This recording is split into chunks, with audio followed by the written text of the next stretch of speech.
Alaikum and a very good morning to all. Professor Dr. Chandra, President of the International Movement for a Just World, or just Jacques. Dr. Martin Jacques, Senior Fellow at the Department of Politics and International Studies, Cambridge University. Tan Sri, Datin, distinguished guests, ladies and gentlemen, on behalf of IDFR and JUST, I warmly welcome all of you to the IDFR JUST Public Lecture Theme China and the World in the 21st Century. When Dr. Chandra called me to ask if IDFR would like to jointly organize this public lecture with JUST, I straight away agreed to it. One is because it is a pleasure to work with Dr. Chandra, the person who introduced me to the subject of Malaysian politics some 40 years ago at the USM in Penang. And of course, IDFR and JUST have successfully jointly organized events previously.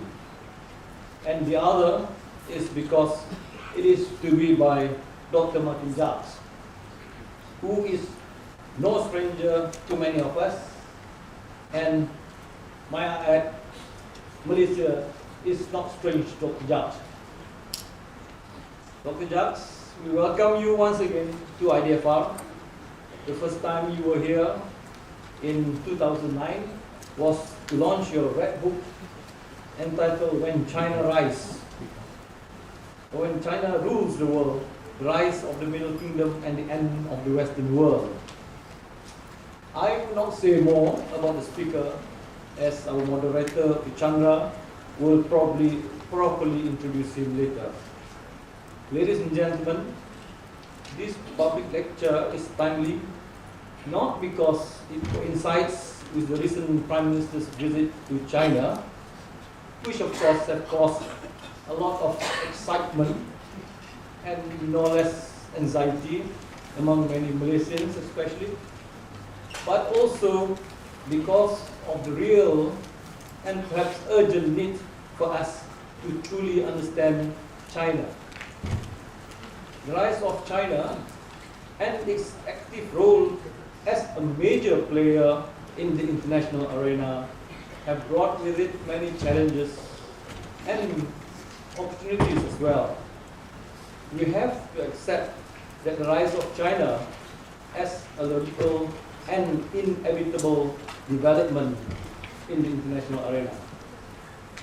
And of course, at the other end, we are 4 days away from knowing who will become the President of the United States.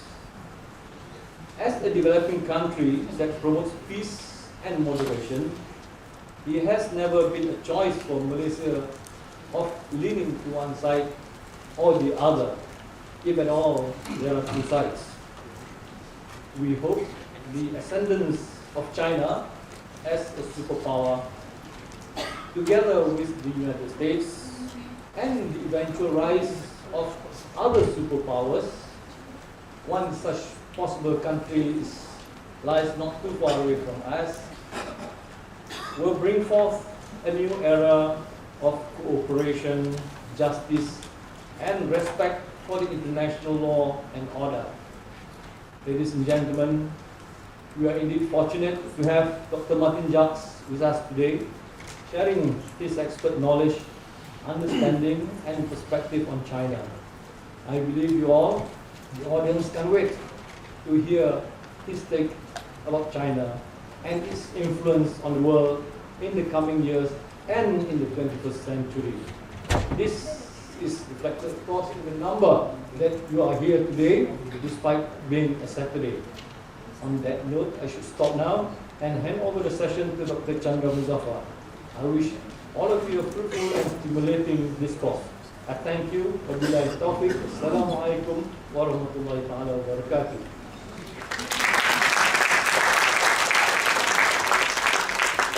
Thank you, Dato' Salman.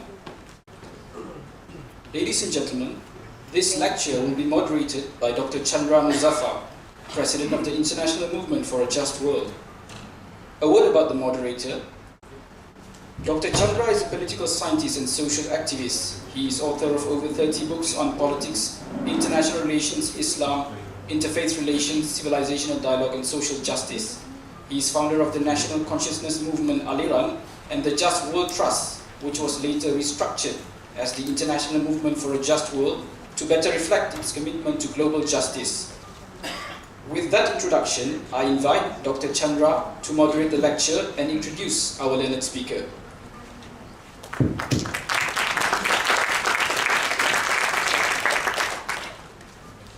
Bismillahirrahmanirrahim. The Master of Ceremonies, Dr. Al-Hazri, the Director General of the Institute of Diplomacy and Foreign Relations, Dr. Salman, our guest speaker, Dr. Martin Jacques, distinguished guests, friends, Assalamu alaikum wa rahmatullahi wa barakatuh. Salam Sejahtera, peace be with you.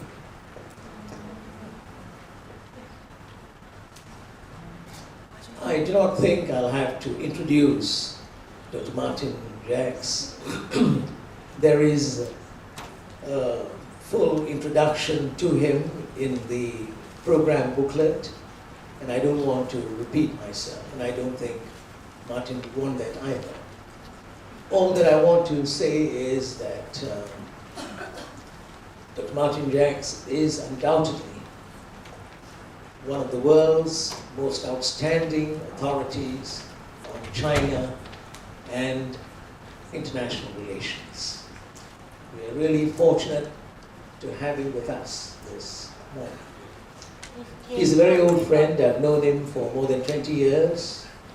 And as you know, he has got a very close relationship with Malaysia. He's always happy to come here and to share thoughts with his Malaysian friends. And I'm sure his lecture this morning will be one of those occasions. It will be rich in ideas, it will generate new insights, it would get us thinking. Let me now hand over the floor to Dr. Martin Jacques. Martin, please.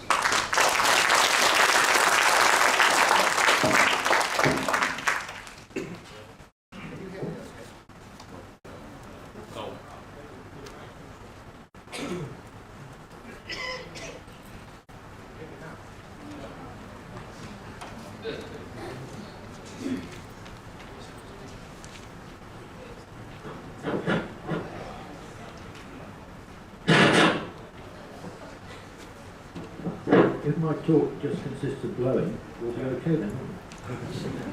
Well, it's a great pleasure to be here. I'd like to thank you for hosting this occasion, and of course, above all to Jacques and to my good friend Chandra, who, to be exact, I first met in August, we were discussing this, 1994 in Penang, and ever since we've been friends and in communication. And as has been said, Malaysia is very close to my heart. In fact, my heart is in Malaysia for historical reasons. So, let me start by talking about China. The last 5 years has seen quite dramatic changes with regard to China. We've come to the end of one era, and we're seeing the beginning of a new era. What do I mean by that? Well, the era that is ending started the end 1978, 1980, with the beginnings of the economic reforms of Deng Xiaoping. And it was a very clear, extraordinarily clear political approach. China was a very poor country. And Deng Xiaoping outlined two key priorities. Firstly, economic growth, and secondly, the reduction of poverty. Everything else was to be subordinated to these aims. Foreign policy, the role of foreign policy was to ensure that the best possible international environment existed for the pursuit of these two objectives. So, for example, it was essential in Deng's eyes to have a friendly relationship with the United States because the United States was the gatekeeper to the international system which China needed to enter, particularly eventually the WTO, which of course China was in 2000. And this period was extraordinarily successful. I mean, I would suggest to you that the period from 1980, roughly speaking, 1980 to 2010, 2011 was probably the most successful economic period in human history. China transformed itself in a most remarkable way. I mean, by 2014, measured by primary purchasing power, GDP measured by primary purchasing power, China overtook the United States to become the in the world, although not yet by GDP measured by exchange rate. Extraordinary achievement. The IMF projects that by 2019, by this same measure, China's economy will be 20% larger than that of the United States. By the way, just to remind ourselves, in 1980, the Chinese economy was 1/20th of the size of the American economy. 1/20, 5% of the American economy. And you can see the transformation also in living standards, this is GDP per head, have been mounting steeply in the period since around about 2005, 2006. And you can see from these figures, the blue line is America, the red line is China, how slowly China has been beginning to catch up with the living standards in the United States. It's roughly, at the moment, it's roughly 1/5. But you know, a great successful era breeds its own obsolescence. China is no longer a poor country. Standard of living is still very relatively low. But you can't any longer describe China as it was in 1980 as weak. China has become strong, as we can all see in lots of different ways. And so this led to really the end of the Deng Xiaoping era, I would argue. By the Deng Xiaoping era, I include in that Jiang Zemin and Hu Jintao. And from 2012, I think a new era started, which we associate with Xi Jinping. And this new era was a response to the successes that China had achieved in the foregoing years. And it's, in a way, I think it's best summed up in some respects by the notion of the China dream. You know, it is inconceivable that Deng Xiaoping would have talked in terms of a dream, because when the task is to have your nose to the grindstone and work your socks off to try and drag the country up by its bootstraps from the bottom, then you ain't dreaming, you're just working like crazy. So a dream immediately suggests something very different from the Deng Xiaoping era. The dream of what China could be like, what individual lives can be like, what Chinese society can be like, and in a global sense, the place and role of China in the world. This is one of the really big questions.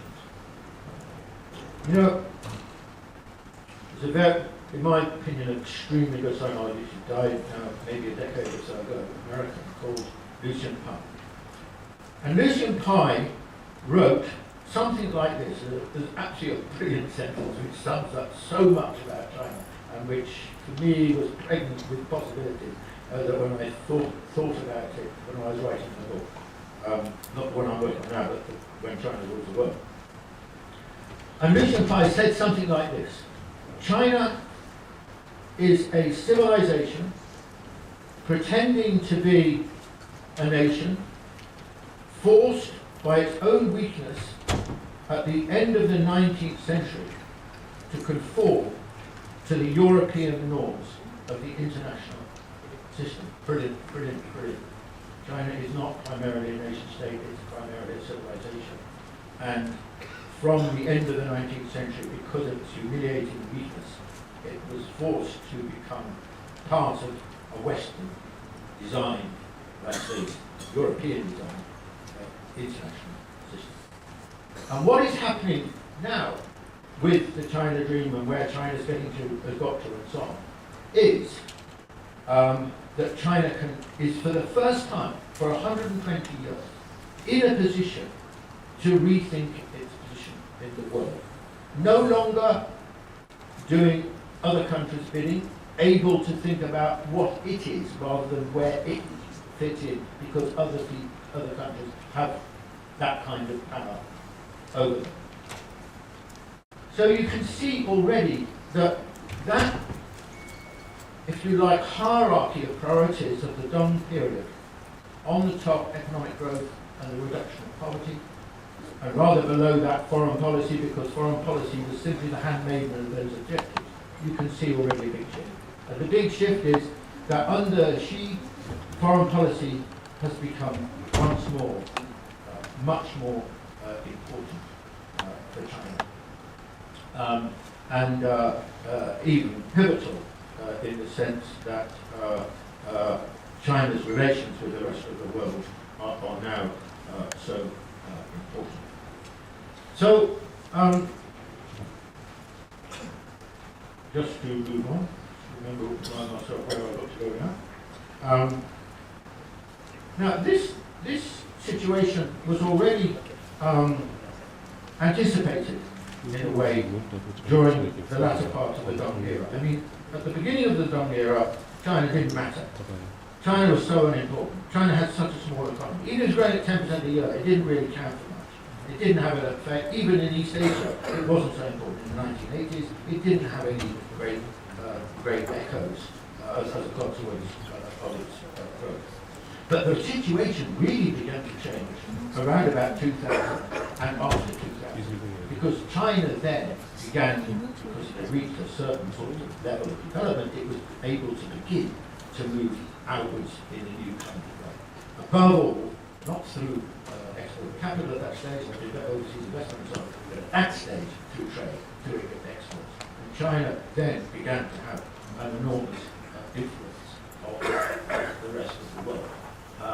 This is a map, roughly 2012, and all the countries coloured red are those that count China as its biggest trading partner. All the countries coloured yellow, orange rather, count China as their second biggest trading partner, and yellow, China's third or fourth or whatever it is.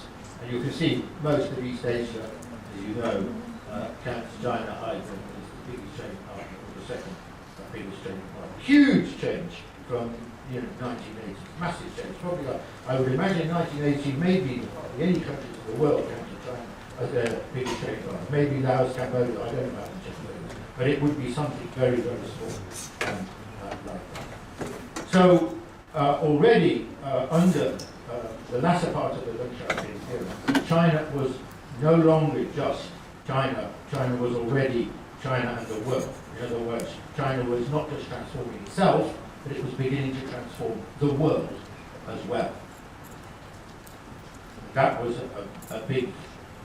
But now we've made a much bigger shift, I think, of the Xi to the next stage.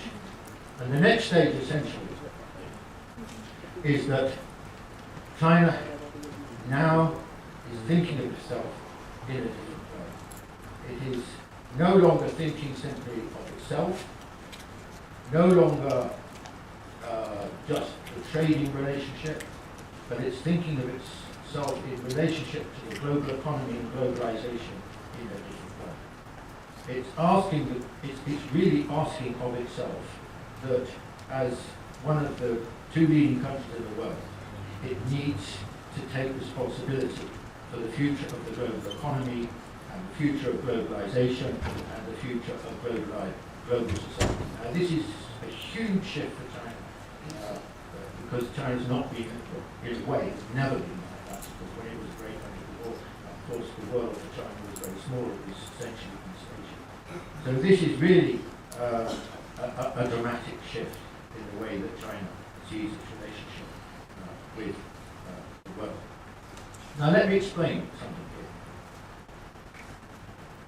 here. China, after joining the WTO in 2001, was essentially the beneficiary of globalization. Something it is very happy to acknowledge and accept. Essentially, China's growth from 1980, accelerated after 2001, was in important measure enabled by the fact that there was a relatively free flow of goods on the global market, and it was possible to receive large amounts of inward investment from other countries. And China willingly accepts that it was the beneficiary of this regime.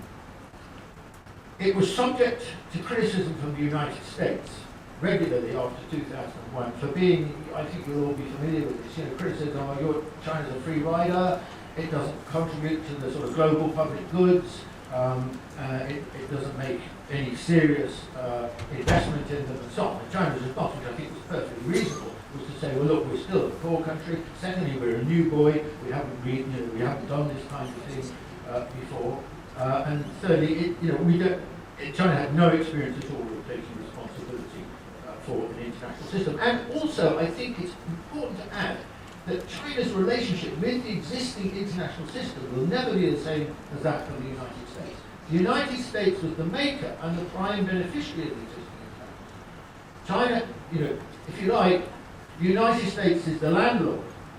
China is only a tenant. Its relationship is very different. It hasn't had the same stake or the same interest in that international system, which doesn't mean it hasn't played by the rules. I think essentially China has indeed played by the rules, but its relationship to the system is a different one. Structurally and historically, it is a profoundly different relationship, which we will see that is actually an important question. Now, China, over the last 2, 3, 4 years, has begun to play a very different role in the global economy. It's no longer sitting quietly, taking the rewards of being the beneficiary of the system. On the contrary, China has shifted from a relatively passive relationship with the international system, the global economy, to an increasingly proactive relationship. China, put it another way, is becoming a maker and a shaper of the global economy. And there are two extremely important examples of this. The first is within 2014, with the formation in the autumn of that year of the Asian Infrastructure Investment Bank. Initially, when it was first announced, there were 21 countries. It didn't include Indonesia because Indonesia was in the middle of presidential election. And that was a very impressive range of countries from East Asia, South Asia, and Central Asia. But the moment that really ignited the drama of the AIIB was when my country applied to join the AIIB. Now, as you know, because you know a lot about Britain, because you have it in Britain's colony for many years, I'm saying this ironically, of course. Britain, as you know, was America's closest ally ever since the Second World War. You couldn't put a piece of paper on most public, on most major political issues between the United States and the UK. And yet, and on the AIB, the United States had campaigned, whatever they say, I know, and lots of people know, the Americans campaigned hard to dissuade countries from joining the AIB. That was positioning the Americans. But the UK joined. Dramatically, actually, the question I should ask here is, well, why did Britain join? And I think that this, like in a way, Duterte and the Philippines, is a sign of the times.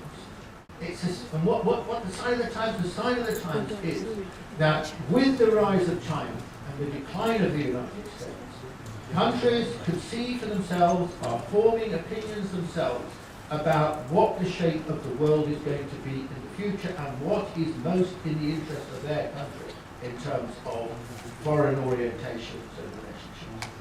And Britain, I think led by George Osborne, then the Chancellor of the Exchequer, had come to the view that China was going to be not only the new kid on the block, but is going to be the leading country in the world, and certainly by far the leading economy in the world. And it was in Britain's interest to be close to China, not to be at a distance from China, not to just pursue the American line in relationship to this. So this was a very important note. Now, as you know with these things, it goes backwards and forwards. So, you know, some countries are very friendly to China, then they move back, and you see Taiwan and so on. But generally the trend, the long-run trend, is without question, as you will see from the trading patterns and so on, is the rise of China and the changing geometry in the world of countries' relationship to China. This is a compelling trend of the era in which we're living. Well, the effect of Britain joining was, of course, was remarkable. Suddenly, lots and lots. I mean, originally China had only envisaged Asian members of the bank. Now, lots of European countries decided to join, and the United States is now in splendid isolation with Japan as a result of what seems to me to be a very serious error by the US government. Now, the role, what is the AIB? What's its role going to be? Well, I'll come to this in a bit more detail in relationship to One Belt, One Road. But there is something, it's estimated something like $3 trillion need for infrastructure in Asia. There's a huge infrastructure deficit.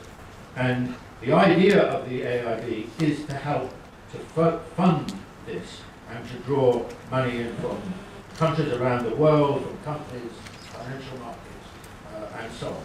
Will it be a success? I expect it to be a great success.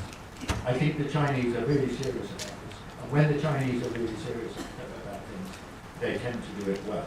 And undoubtedly, this is the first multilateral initiative for an institution the Chinese really have ever done, and it's been crowned with enormous success, and in my view, they're not going to mess it up at this stage.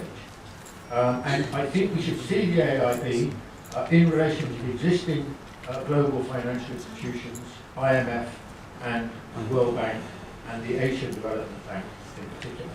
And the AIB, I think I'll come back to this, but I think the World Bank has been in some decline for quite a while now, but also the IMF is. So we should think here in an innovative way about how the institutional framework of the global financial system is now in motion. It is changing. It is moving towards something different, with China playing a new kind of role in relationship to this. That brings me to the second bigger initiative that the Chinese have taken, and that is the proposal, it started in 2013 with a speech from Xi of One Belt, One Road, which is the most extraordinary proposal. There's I always keep confused between belt and road. The belt is the land route, and the road, the road is the sea route. I mean, what's the idea? The idea is that Eurasia, the Eurasian landmass, moving right over to the west coast of Europe, is the largest landmass in the world, home to about 65% of the world's population, countless different countries, many different cultures, languages, and ethnicities. And most of it is very seriously underdeveloped. Most of it is well behind China. Why can't it be transformed to something different? This is the Chinese. And the Chinese approach is informed, I think, by this idea. Look, what transformed us? What transformed us was the emphasis on economic growth, which has been achieved in a remarkable way by very high levels of investment, above all in infrastructure, with the state, of course, a very important role. That's been, if you like, the Chinese economic model. No one can argue that it hasn't been enormously successful for China. So, I suppose the Chinese thinking is, well, if it's been successful for China, why can't it be successful for the rest of the world? Now, the sheer scale of ambition needs to be pondered. I mean, if you're talking about these kind of things, people normally think about Marshall Aid at the end of the Second World War, which was America's aid plan to Europe to overcome the devastation of the end of the Second World War. But to be honest with you, Marshall Aid is on a trivial scale compared with One Belt, One Road.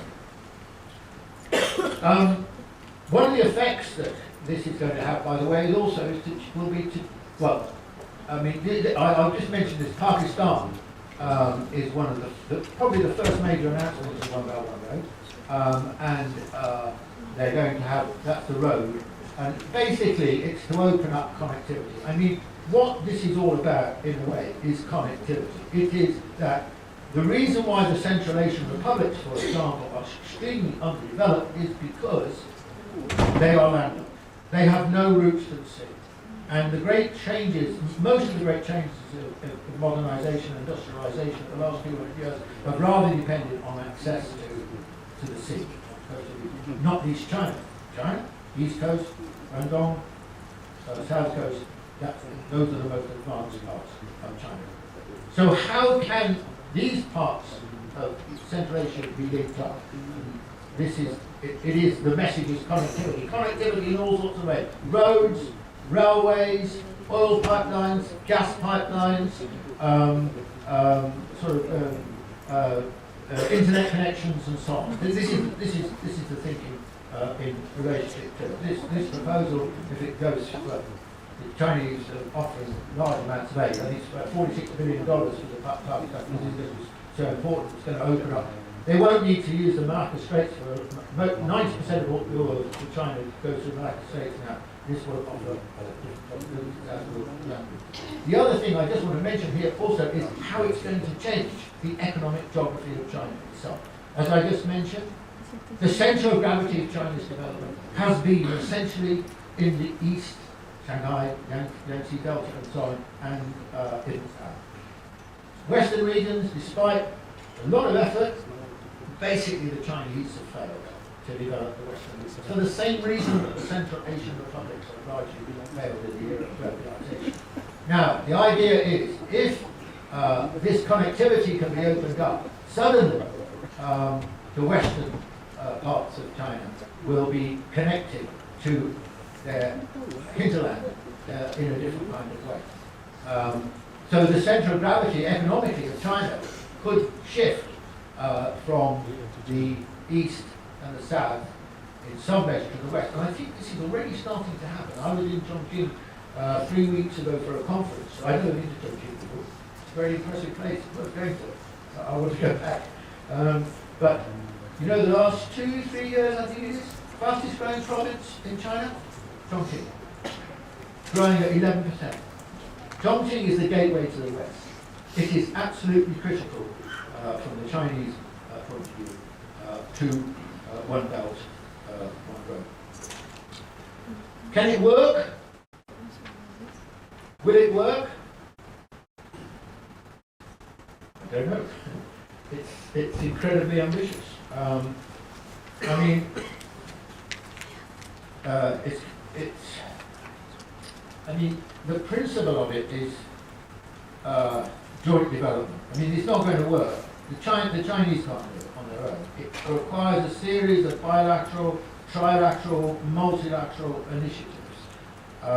China can't provide all the money, although I'm sure the enthusiasm of a lot of countries is banned up with the thought that they'll get quite a lot of Chinese money, and they will. But how much, you know, there's limits to everything. I think, this is my view about it. I mean, first of all, I think it's fraught with great difficulties. I mean, not these security difficulties and so on. These have been often very unstable parts of the world.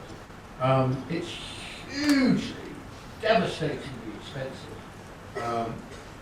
Thirdly, we shouldn't think of this as 5 years, 10 years, 15 years, 20 years. In my opinion, we're talking about a minimum of 50 years, maybe rather longer than that, because we're talking about the transformation of a huge land. But if it is half successful,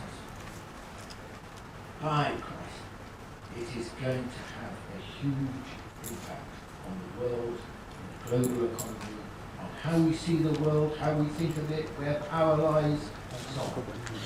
So I think that we have to think of one belt, one road in these kind of terms. And as you know, the Chinese are very determined. They're very strategic in their thinking. They're pragmatic on one hand and very strategic on the other, which is a powerful combination.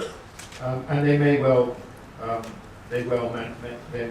think there's a fair chance that they could be at least partially successful with regard to this project. Now, the third thing I want to mention in terms of Chinese foreign policy is, is something you all know backwards in your part of the world, which is the South China Sea. What's been happening in this region. I don't want to talk about it too much, but I do want to say something about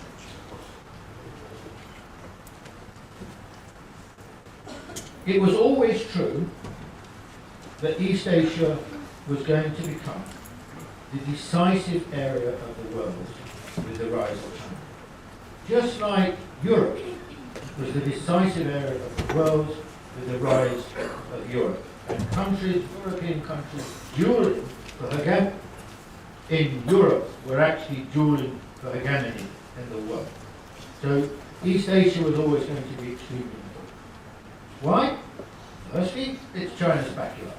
And historically, as we know, China's had a very big influence on this part of the world going back thousands of years. Secondly, East Asia, with the rise of the Asian tigers in countries like Malaysia and so on, but then later China and so on, has become the largest economic region in the world and the most dynamic region, and home to 1/3 of the world's population. So East Asia was going to be extremely. And thirdly, complicating matters from 2010 onwards was the shift in American foreign policy, the so-called pivot, later renamed rebalancing. The Americans were worried about the rise of China and the decline of their own influence. So they launched the pivot. What was the pivot? The pivot was an attempt to, on the one hand, constrain China's rise, and on the other hand, to reinforce and extend American influence in the region. It consisted essentially of two threads, the first being far more important than the second. The first was military, which is typical of the United States. Typical of the way American foreign policy has been framed for countless decades, but not least since the Second World War.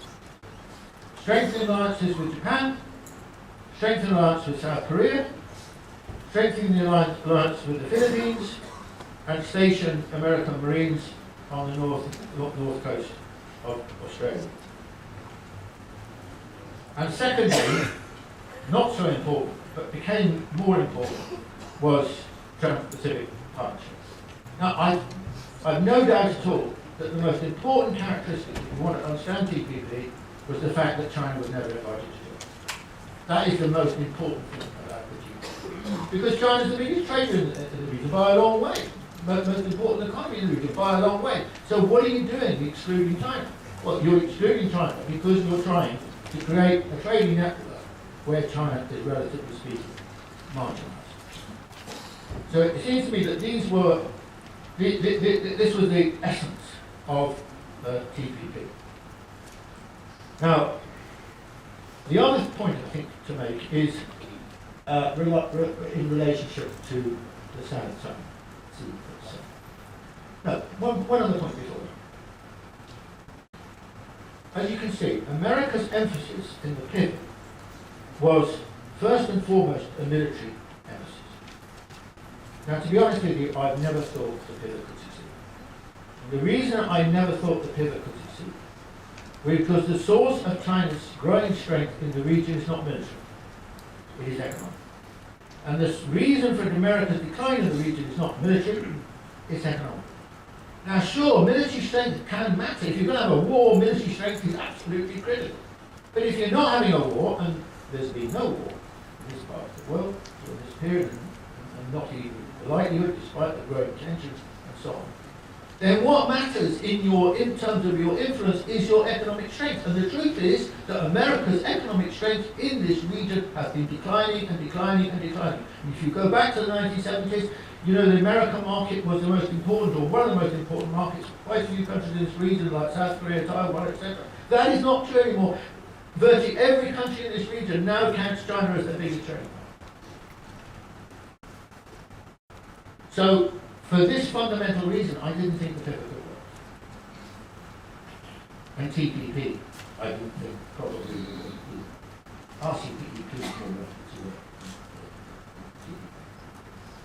Now, meanwhile, China is becoming increasingly preoccupied, of course, by the growing presence of the United States in the region, and I think we shouldn't underestimate the extent to which Chinese thinking about the South China Sea has been influenced by the growing American presence in the region and ambivalence on the part of some countries in asking towards American presence.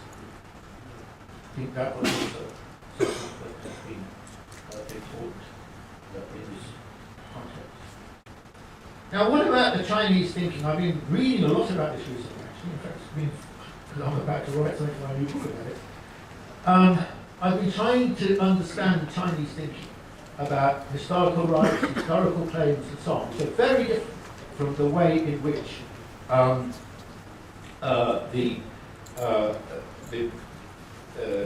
by and large, post-Second World War thinking is conducted.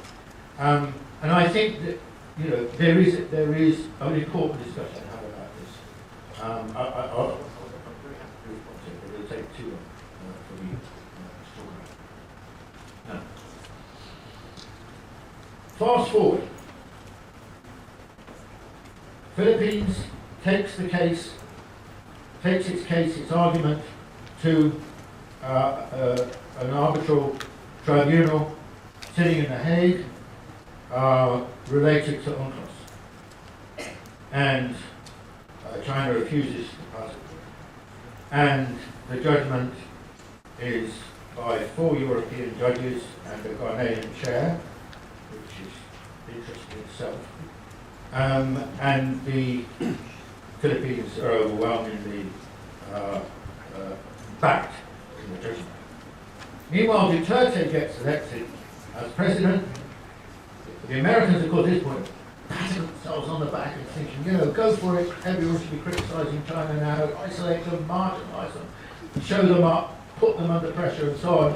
And then Duterte announces, you know, the future of the Philippines is a much closer relationship with China. You know, this is a kind of UK moment in relationship to AI. It's the same sort of phenomenon, which is, of course, Duterte is right. I was in the Philippines 2 or 3 years ago speaking, and I said, look, the future of the Philippines is bound up with an economic relationship with China. You cannot ignore it. You need Chinese assistance, Chinese know-how, Chinese aid, Chinese money. You cannot turn your back of this. This is really important for the Philippines. But of course, under Aquino, that didn't happen because Aquino was very pro-American. Anyway, now Duterte, of course, has completely changed the situation. Completely changed the situation. Now, who knows how long, I don't know enough about him, no one really knows enough about him, is this going to last? But certainly, like the UK example, it's a straw in the wind. And what I think it does is it brings into profound question the American pivot, if it hasn't already sunk the pivot. Because in American thinking, military question is paramount. What's their military thinking? The first island chain, starting with Japan, Taiwan, Philippines. Well, the Philippines is no longer, it doesn't work anymore. While Duterte operates in this position, it doesn't work anymore. So I think that the whole question of the pivot because of Duterte is now in deep trouble. And so is TPP, because it looks as if it's never going, Trump's against it, Clinton's now said she's against it, it looks as if TPP will not happen, or there's a serious one. In other words, the whole rationale of American foreign policy and the pivot and rebalancing, it seems to me, is on the verge it's on the verge of imploding, I suppose, is what we have to say. So this is really a dramatic moment. And I think, there'll be a lot of rethinking taking place in this part of the world, in ASEAN countries, about what does this mean? What do we need to rethink? Is it going to carry on like this? What are the possibilities? Okay, so China, so there you have, look, this is pretty big, isn't it? Talking about since 2012. AIB, tremendous support. One Belt, One Road, great interest. Great potential, but fraught with difficulty. And thirdly, perhaps the likely disintegration of the American business. That's in how many years? 5 years? 3 years? Something like that. Extraordinary. Now, this brings me to the subject of the West, because you can't discuss China without discussing the West. China's fortunes in the 21st century are bound up with also options to the West. Do you remember? Many people in the West and other countries as well predicted that China would have a dirty, great, big economic crisis. You remember? It was absolutely standard talk. Even now, if anything goes wrong in China, this is it.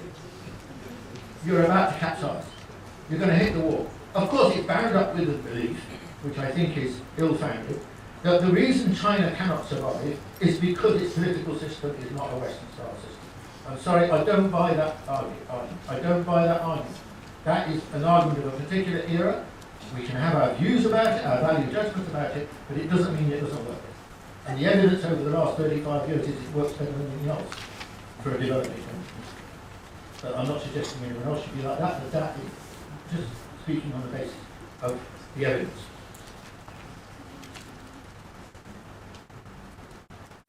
The economic crisis didn't happen in China. It did happen. It did happen, but it didn't happen in China. It happened in America. It happened in America. The financial crisis of 2007-8, the collapse of Lehman and all that, was in the United States. The biggest financial crisis since 1931. And it happened in the heartland of Western capitalism. And, the West has never recovered. We have not recovered. If you look at the graphs here, the top line, the bottom line is the date line, and the vertical axis is percentage growth, GDP. The top line is China, growing around 6%, and then the other ones, the bottom line of all is Japan and Europe and the United States are the green and blue lines. So really the striking feature of this is the failure of the Western economy to recover from the financial crisis. It's sort of in a coma. It's on life support system. Close to zero interest rates, quantitative easing, that's not a recovery strategy. That's keeping things just about above the waterline strategy. And Europe is in a mess. I mean, Europe only just reached the point now where it is larger than it was in 2007. We're talking close to a lost decade that we used to talk about in relation to Japan. But even the United States, has not done much better than that. It's done a bit better, but people are talking about shale gas and, bringing manufacturing home and so on, and America's prosperous in states, great states like that. And they were very optimistic, but the optimism was clearly not borne out. And clearly, you can see from the election, a lot of Americans are optimistic about it. Now, let me put this picture in a broader historical scale. Which is, sorry, this is a very beautiful graph because there's no colour in it. But I just wanted to show you the period since 1970 and what's happened in terms of growth of GDP. The top line is China. The vertical axis is the percentage growth, and the horizontal axis is dates. And so you see we know China's done well. Japan had a very steep decline. This is the dotted grey line. And it's gone right the way down. It's done the worst of all. The EU, the EU has done not so well. It's gone down and down and down. This is up to the financial crisis. And the United States did better than the EU, but recently has done more or less the same as the EU. But what is stunning, I think, about this is the decline in growth in the West. The decline in annual growth in the West.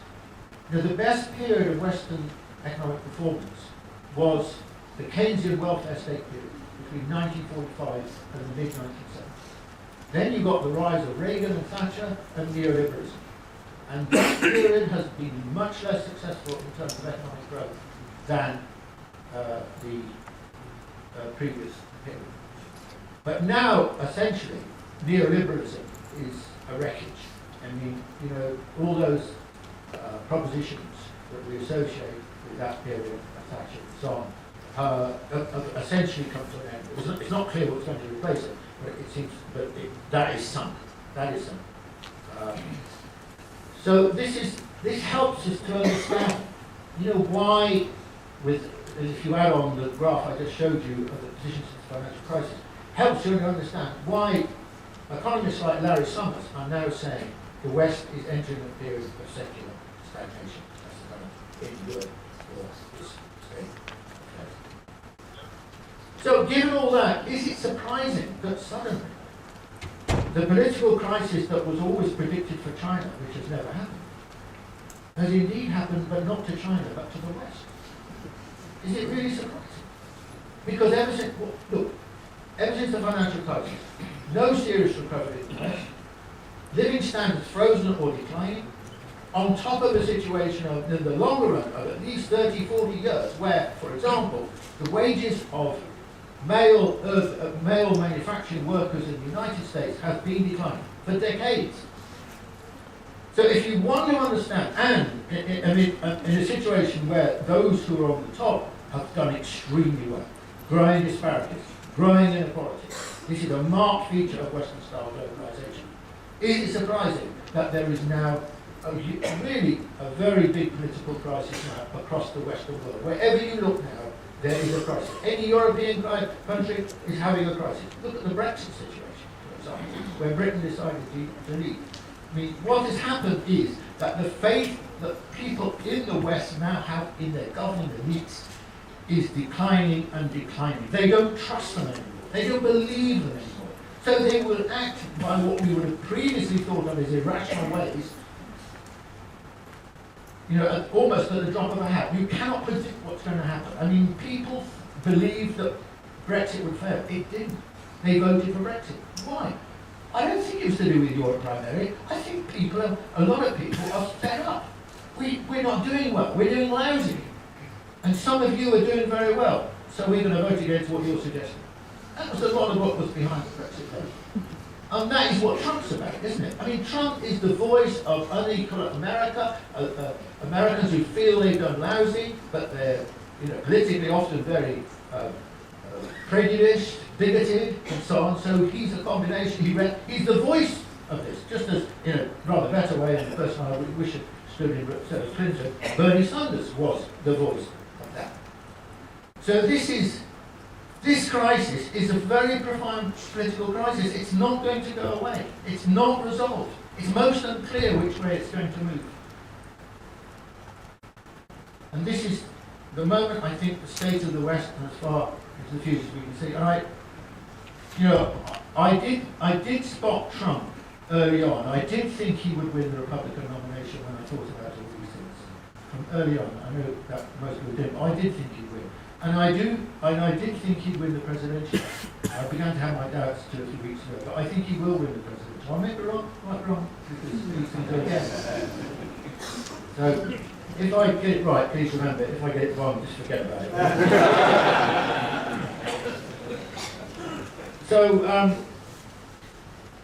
So what are we talking about here? Because the West is a very important question here. If we're talking about the shape of things in the 21st century. I tell you what I think. This is speculative thinking. I admit that. Really. But what strikes me when I wrote my book, most people in the West disagreed. They thought it was a very interesting argument, but they thought I was exaggerating, and that China had a lot more problems, and the United States was much stronger, and so on. Actually, to be honest with you, I not only got it right, but I underestimated the speed of American decline. I did. I underestimated it. And I think it's very difficult when countries go into decline. I mean, my own country went into decline. In fact, my life frames British decline. Did you know that? I was born in 1945, and basically modern British decline started then, and it's carried on ever since. That doesn't mean it's my fault. But I do know I'm an expert on decline, which is why I work on China, because I'm fed up with being an expert on decline. So I think that declining countries become very conflicted. They become more and more inward-looking. I mean, look at the American presidential election. You never hear anything mentioned about the rest of the world, apart from Trump saying, slap a 45% tariff on the United States, on China and so on. So I think they become very inward-looking, and they become very conflicted, and they become, in many ways, quite difficult to govern. And I think that would, I'll throw out a completely random idea for you, because Chandra said, hopefully, one thing you'll get from today is to think, and that is, don't bank on the idea that the United States will be a United States over the next 50 years, in 50 years' time. It seems to be feasible that America could divide at some point, because the glue that's held it together historically may not be there for quite the same time. So that's an extremely speculative thought in the back of my mind. Now, I am going to write about it in my possible. Okay. So there are some thoughts. The two last things I want to talk about are, firstly, China as a global leader. I mean, if China's going to be a global leader, is it going to be good at it? First of all, what are the advantages that China has? And secondly, what are the problems that China has? But first of all, just say this. We're in a very interesting situation. What is the most globalizing force in the world today? It is China. I mean, that's an extraordinary shift, isn't it? But China is now a supporter, along with East Asian countries, Southeast Asian countries, is a supporter of globalization and strong supporter, though it would be very critical of Western-style globalization in I think, the correct ways, which is the result of inequality and a failure in lots of regions of the world and so on.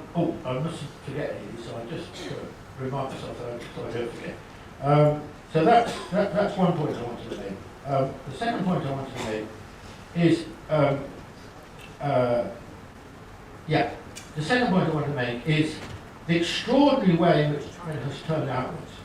I mean, this is phenomenal, isn't it? I mean, I'm sitting at home, I'm living in Beijing at the moment because I'm working on the school, but I'm there till the end of January. And I'm switching on television, and I watch, they always report somewhere on the news programs where she is and where he is and what they're doing. And they're just sort of darting around the world, visiting capitals. I mean, the diplomatic offensive, as it were, trying to open up new relations, it's made about economic deals, is extraordinary. And I don't think we should. I think this process was going to carry on. I mean, it's going to continue. It could even accelerate. Because what we're talking about, what's happening, historically what's happening is a country, 1/5 of the world's population, which has been very poor, has been transformed by a growth of 10% a year over a 35-year period, and is sort of moving outwards in an extraordinary way, just like the United States did after the Civil War until 1914. Suddenly America started growing very quickly, and it had a huge impact on Europe in particular, not just Europe, but mainly Europe. Well, China's on a much bigger scale, 4 times the population, and we're talking about modern technology, modern forms of growth and so on. So the scale of it is much greater. So China is sort of, it's kind of, I don't know what the word to use is, but it's projecting itself around the world in quite extraordinary ways. And the other thing I want to mention is China's attitude towards the international system. China is very cautious, basically. And so its attitude towards the international system, as I mentioned earlier, is okay, it's done us good, we're grateful for that. We've learned things from the United States. We've certainly benefited from the global system as it is at the moment. But that is not unconditional support for the system as it is forever. Right? So, you can see what's happening. AIB, One Belt, One Road. What is happening is that China, rather than thinking we don't want this system, we want another system, is responding to a situation where the IMF doesn't really work. I mean, IMF, most of its money is gone in Europe. It hasn't helped East Asia. It didn't help it in the financial crisis, did it? Really? It was actually, arguably quite right, ahead of its time controls on the movement of capital, which he was very much right about. So the Chinese are pragmatic about how the system performs. If it doesn't work, we'll invent something.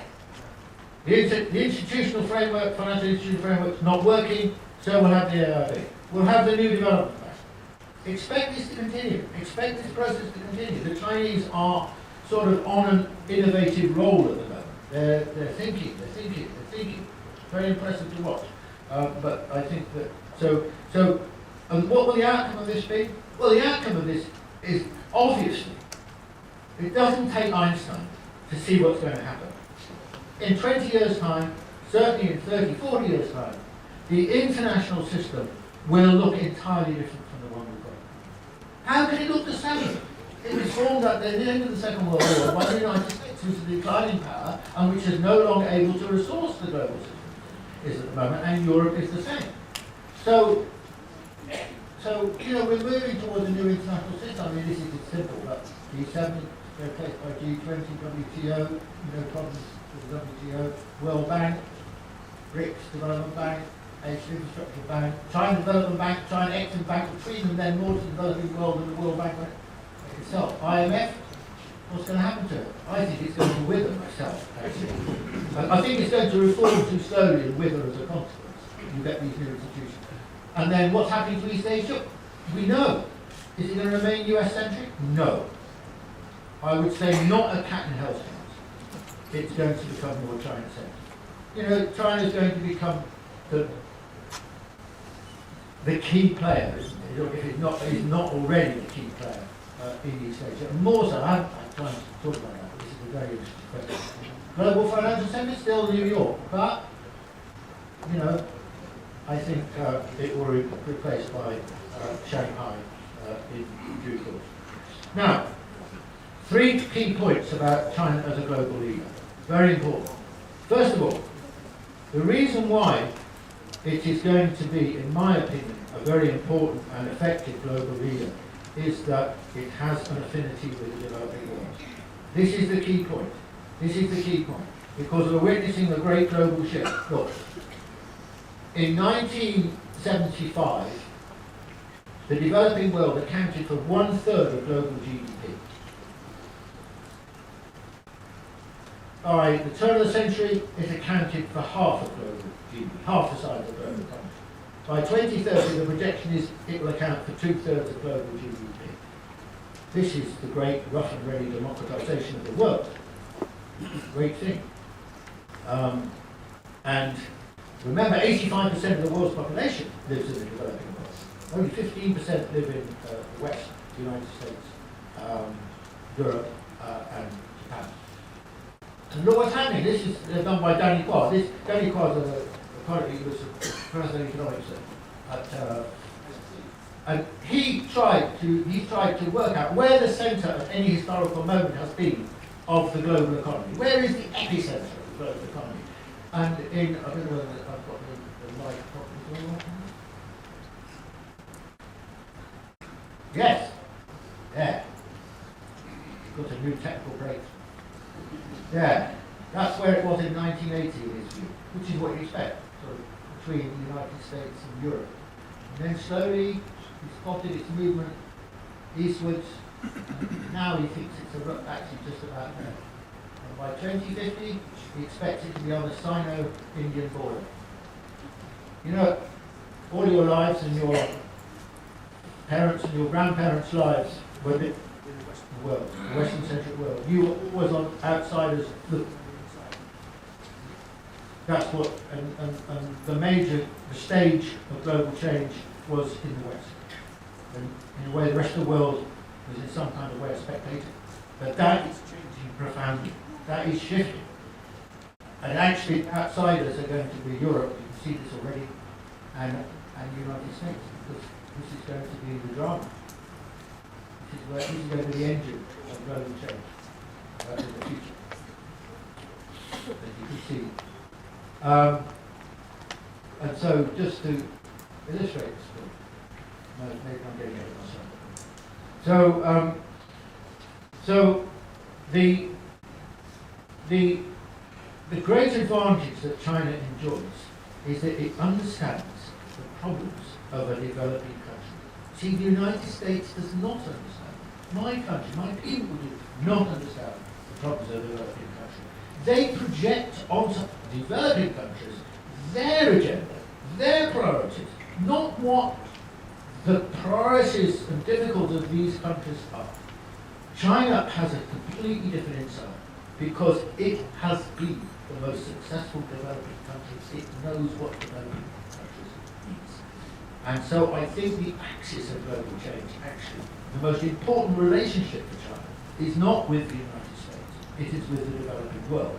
It is with the United States in the sense that the whole kind of, the deals that must be made to keep the world stable and so on have to be made with the United States. So that's my first point. My second point is about why China can make an effective leader, is this one. It's home to a fifth of the world's population. It is already about 13-14% of global GDP. The projection by 2030 is that China will account for 1/3 of global GDP, as it did in 1820. Twice the size of the American economy. Greater than Europe and the American economy. In other words, the kind of resources that the Chinese economy will enjoy, will be profoundly important for the leading country of the world. I mean, if I compare this with Britain in its heyday, in 1914, accounted for 8% of global GDP.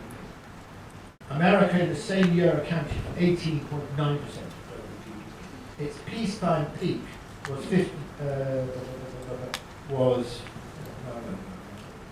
about 40% in 1950. So 39%, something like that. But that was when everywhere was devastated, and the United States really can't do the same. So this gives you a picture of just the sheer strength of the Chinese economy. Third reason. Now this is counterintuitive, counter what we've all learned, we've been told, we've been educated, we've read books about it, we've read it all in the newspapers. The third point is China has a very effective governing system. Now we've been led to believe really that the Chinese system, great Achilles heel, is it's not an effective governing system because it doesn't have a multi-party system and it doesn't have one person vote. Therefore, it can't really be legitimate. But, you know, this is a result of a very different kind of history and culture. Now, there's no doubt at all that China has been on the defensive in relationship to this debate through maybe the last years. But the debate's changing. In my view, I can feel the tenor of the debate changing, the writings beginning to change, the interest shifting, along the following lines. China's been on the defensive about, you know, elections, the selection of the governing elite, right? How it's chosen. But the debate has shifted from that question to competence, to delivery. And in that, China has no peers. The Chinese governing system has delivered in a remarkable way. And therefore I think the debate, the argument, the priorities, the way we conceive, the way we frame these questions is shifting towards China. And you know, there's another aspect of China. I mean, you know, look, there's something ridiculous, even trivial, but even pathetic actually, about people in my country, my dismal island, I'm talking about the weather now, off the northwest coast of Europe, with a population of 60 million, telling the Chinese how to govern a country with 1.4 billion. Excuse me, where was humility? I mean, you know, and I include the United States in this, because the United States has only got 300 million plus people. I mean, how, you know, have you any idea how difficult it is to run a country like that? I mean, you know, this is extraordinarily difficult task. But the Chinese, you know, China is the home of statecraft. It had probably the first centralized forms of power in the world.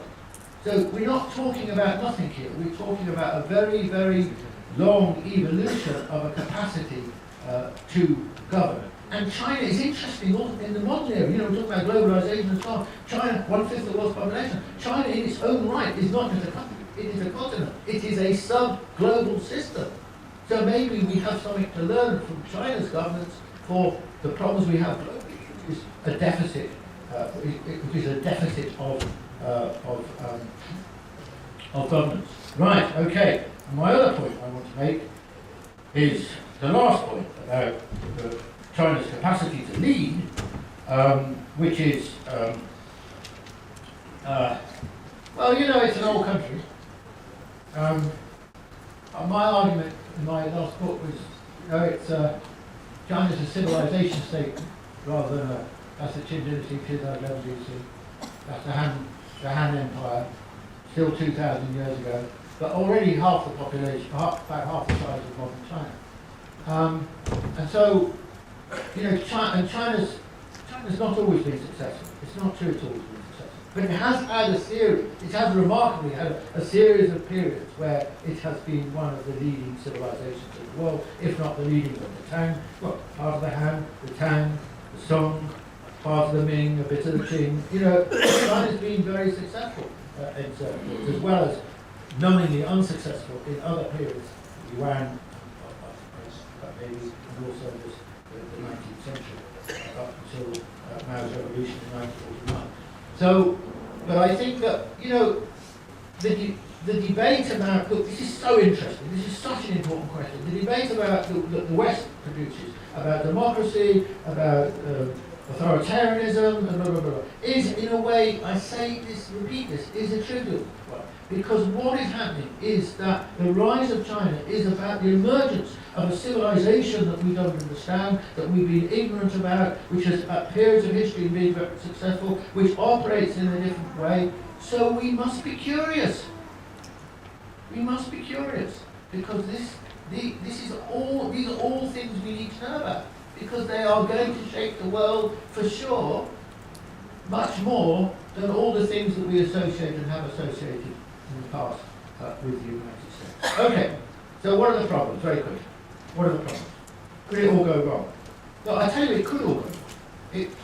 China's rise is not forever. In that no country is on the rise forever. Okay, this is very important. What is China's greatest strength?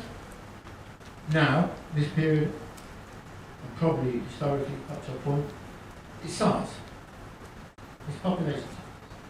What is greatest weakness? It's population size. It is true. It's true. When things are going well, when the centripetal forces that glue it together are stronger than the centrifugal forces that pull it apart, China is on a roll. Is on a roll. But when that balance changes and the centrifugal forces gain the upper hand, China is a mess. And historically, the great periods of China have been when it's been held together, and the tragic periods like the centrifugation are when China was balkanizing itself. Although it never interesting, very interesting, never actually speaking, which is a remarkable thing in 2,000 years for such a large landmass with such a large population. So don't think this is forever. But I don't think we're talking, I don't think we're talking about tomorrow. We're not talking about next year. We're not talking about 10 years' time. We're not talking, in my opinion, about 20 years' time. I think the 21st century, the likelihood, but not the certainty, is that China can hold it together. That's what I think. And the success of China globally will help the status and legitimacy of the regime to survive over a long period of time. But if you ask me to predict, much, much longer than that, I'd say no, at some point it's going to go wrong. Yeah. Anyway, that said, what are the dangers? Firstly, overreach.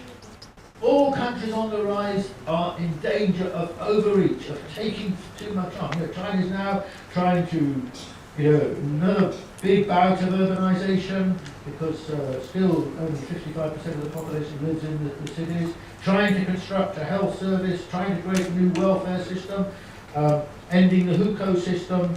Chinese always say to me, you're too optimistic, we've got so many problems, we've got so many problems.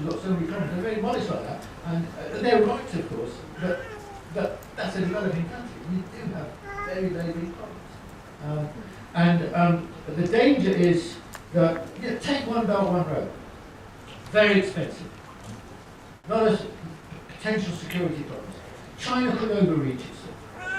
China could incur expenditures which are too great. China could find its economy, maybe, in difficulties. So overreach, I think, would be my first point. My second point would be hubris. Hubris, people believing China is on the rise. Rising countries tend to extrapolate their rise forever. There's that tendency, and China could fall victim to that process. Not impossible.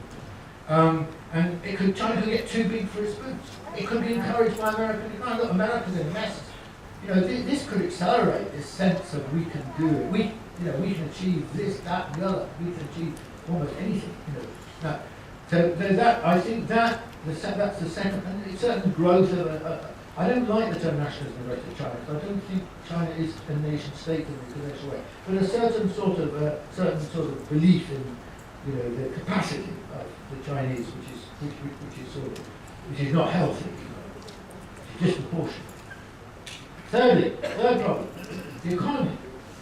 China is trying to shift from the dumb economy of large-scale investment, emphasis on exports, migration from the countryside, cheap manufacturing, to an economy which is based on much more research and development, the importance of consumption, the less importance of exports, the need to go up the value chain, and so on. I think China is going to be successful. I think already, talk about the middle income trap. You can go to cities like Shenzhen, Shanghai, Wuxi,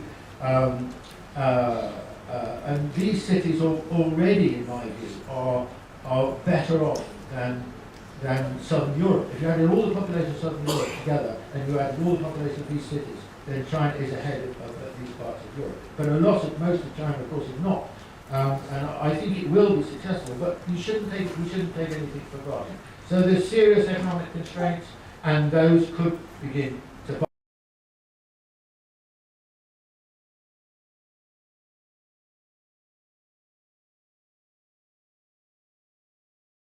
because that will eat into the time that we want to set aside for interaction. But very quickly, I think Martin has looked at the transformation of China, the decline of the West, and China's possible role in a transformed international system. Now, we will have perhaps about 45 minutes for interaction.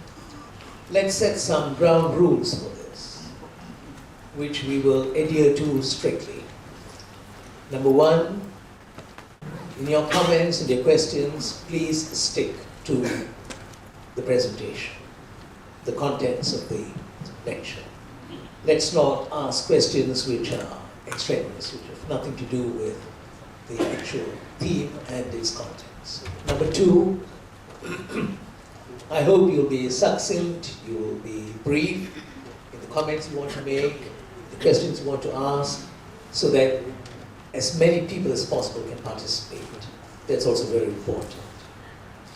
And the third point is we will follow a certain procedure. We will take 3 questions or comments at a time. And then Martin could respond, and then we will go on to the next 3 questions or 3 comments. That would be our approach. So let's have your questions and comments. I think there are microphones. Asana, there will be microphones, yes. I suppose. Okay. Questions, comments? Hello. Could you also please state your name? It's for our own purpose, just your name and perhaps your organization, if you're linked to an organization. Yes, please. Hello, Dr. Martin, Dr. Chandra. My name is Imran from the Institute of Diplomacy and of Foreign Relations. Thank you for the insightful lecture. I understand that it's all about China. However, I believe that you are underestimating the Western culture and its influence on the younger generation. What we can see today is mostly central control, which does not really get on with the younger generation. A lot of us still see the West as a symbol of freedom, democracy, and a more open and accepting culture. For someone like me who is in Gen Y, I think I would say if you ask me to choose between being an American or being a Chinese national, I would still choose America any other day. I would like to hear your comments on this. Thank you. Another question or comment? Yes, James.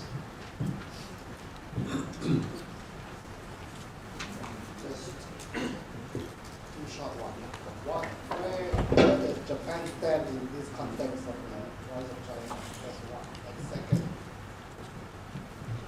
there are now allegations or characterizations of Chinese investment, Chinese economic activities in other parts of the world as a form of colonialism or neo-colonialism. What do you think? Such in Africa, there are no allegations or characterizations of Chinese investment or Chinese economic activities as colonizations or neo-colonialism. Thank you. Third question? Hello. Yes. I Hi. don't see you. Yeah. Oh, yes. Okay. Hi. My question is regarding language. At the moment, English. Have you identified yourself, your name? Sorry. My name is Jillian, and I'm actually from a market research company called Ipsos. And we actually do quite a number of online projects with China. It's actually one of our biggest markets at the moment. Anyway, my question is actually regarding language. Right now, English is the global lingua franca of the world, as you all know. Do you think Chinese, specifically Mandarin, will eventually overtake English as the global lingua franca? Seeing that China is rising and eventually will become what? Yeah. Thank you. We have 3 questions. Martin, would you like to respond to the 3? Sorry. Yes, please.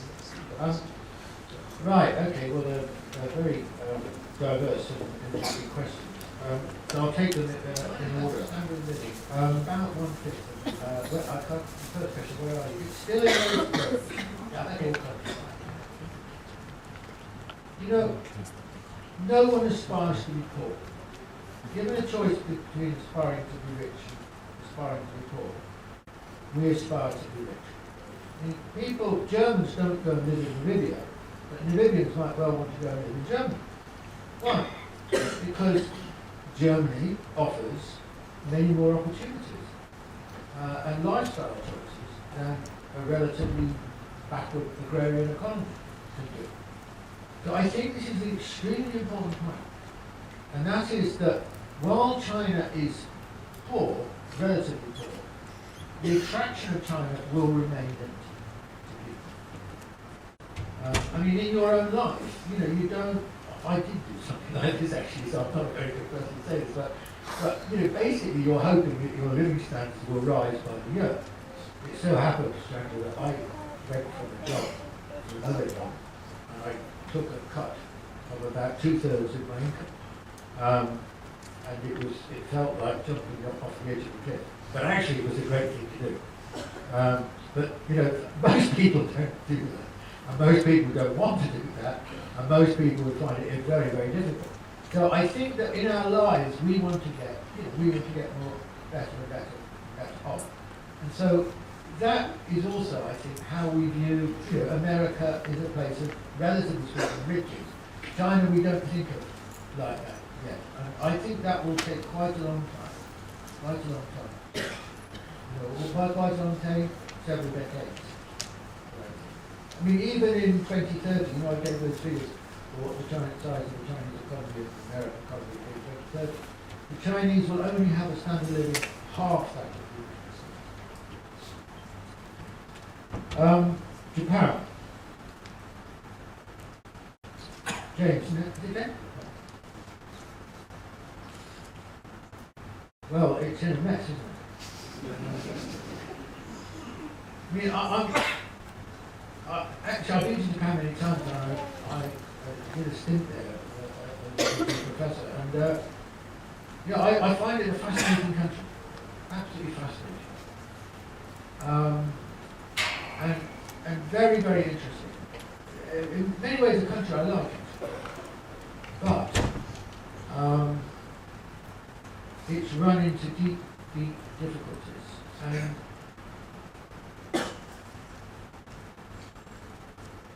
Japan's a country which, when it has a very clear objective and it's going with the tide, can be extremely successful. But when the tide changes, then Japan finds it very, very difficult to find a new direction. And you know, the great turning point in Japanese history was the Meiji Restoration. And then it basically turned its back on Asia, rejected Asia, and sought to become Western, although it remained distinctively Japanese. One of the characteristics of Japan is that it has a very, very strong sense of self. Something I admire, actually. But you know, then the whole, you know, the project was to become like Europe, like, you know, and it colonized East Asia. Fatal mistake. Colonized its own backyard. At least Britain colonized countries like India and Malaya, as you would call them, and the rest of it. They colonized their backyard. They colonized their biggest, huge neighbor, China. And, you know, it was all, they could live with that while America was, they were a vassal state after 1945 of the United States, and when East Asia was still poverty-stricken. But what happens when that changes? And ultimately China rises. Then all the chickens, as we say, all the chickens come home to roost. Japan's historical choices then don't look so good as they did in their heyday. And it's clear that Japan just cannot come to terms with the rise of China. It's frightened. I mean, it did terrible things to China. and it can't bring itself because of its deep sense of nationalism, which is fostered in particular by the right. It can't bring itself to admit humility.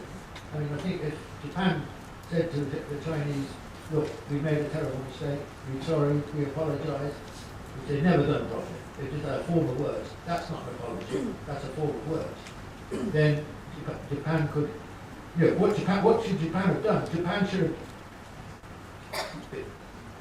have done what's his name? When Hatayama was Prime Minister, for unfortunately not much longer than the cherry blossom, then if that period had lasted, and they said, okay, we need to have, our home is Asia, we need to have a very close relationship with East Asia, we must be friends with China, this is absolutely crucial to our future, we cannot go on, this is Hatayama's argument, we cannot have the same relationship with the United States, we should get rid of the American base in Okinawa, etc. That would have opened up a different future. And it would, in my view, unleash a kind of creative period for China. But at the moment, it's aging, it's turning inwards, it's defeated. You know, Japan has lost its vibes. You know, I go there from time to time, and it's become a sad place. You know what I mean? And on the other point, I think that Chinese overseas investment, Africa, is the example we use. I think that Chinese overseas investment has been a very good thing for Africa, and this is what happens. The reason is, in fact, the whole engagement of Africa with China was really a turning point. Because until then, you know, they were mainly backward commodity economies, and the only people who bid for the commodities were the Western countries. So there was no real market, and it was the arrival of China that bid the prices up. So, you know, and led to the commodities boom, and this led to, you know, much greater export income for these countries. And then China arrives with, you know, an offer, which is we do need your commodities because of the transformation of our country. But in return, you know, and this was very different to the European attitude. We won't just build you a railway line from the mine to the port to take it away. We will build your infrastructure. Because infrastructure is the key to your transformation. And then more recently, Chinese companies have been taking some of their subsidiaries, manufacturing subsidiaries, to Africa. And the reason why the African growth rate over the last, until the financial crisis, especially, it's recovered since, has been 7-8%, is mainly because of China. So I think the colonial equation is wrong. Is there a problem? Of course there's a problem. One country is very powerful, other countries are weak. So there's always going to be a negotiated mismatch. China's more likely to get a better deal than they are. But that doesn't mean that the China argument about win-win is just words. And I think this is not just true in China, in Africa, all around the world. Language. Yeah. There's a very good book, I don't know if you're interested in reading it, by a big fat book called Empire of the Word. And not world, but word, W-R-O-R-D. And it's a story about languages, the rise and fall of languages over a long period of history. It's a guy called Nicholas Ostler, O-A-S-T-L-E-R. Fascinating book. And one thing is clear, and that is that it's quite complicated to predict what's going to happen. You know, it's not simple. It's not necessarily what you think ought to happen. And also, the movement of languages is quite slow, even in this era, because, you know, you've all learned English over a long, whatever ethnicity you are, over probably a long period of time. And if you're trying to learn English as a student, you don't say because English is so common in Malaysia. But if let's say you're in I don't know, any non-English speaking country in East Asia, learning English, you've tooled up, the schools have got the teachers, the school have got all the stuff, the parents are pushing their kids to learn English. There's a lot of tooling up costs, if you like. And there's all the teachers that are going to lose their jobs, English teachers, maybe if there's a swing to Mandarin, etc. So, now, Chinese, on the other hand, is a very difficult language to learn for those who know Western languages. I mean, it's estimated that the learning time for Chinese compared to other Western languages or Western is twice as long. I'm surprised it's only twice. I think it must be more than that. But anyway, it's a big thing, and you've got to learn the characters and do it properly and so on. So I think Chinese is going to become a more and more important language? Yes. I do agree with you that English is the lingua franca and will remain so for quite a period, but not necessarily forever. Will Chinese become more and more widely spoken? Yes, definitely. If I was bringing up kids in Malaysia, I would absolutely make sure that they learn Mandarin. My son is now 18, and I was absolutely clear, Harry and I, my wife, were clear that he was going to learn Mandarin because it was going to be the language of the future. Loads of people are learning Mandarin all over the world. It's going to become more influential. Will it replace English? I don't know. But it will take a long time. I mean, either way, my friend there who asked the first question, it's related to that.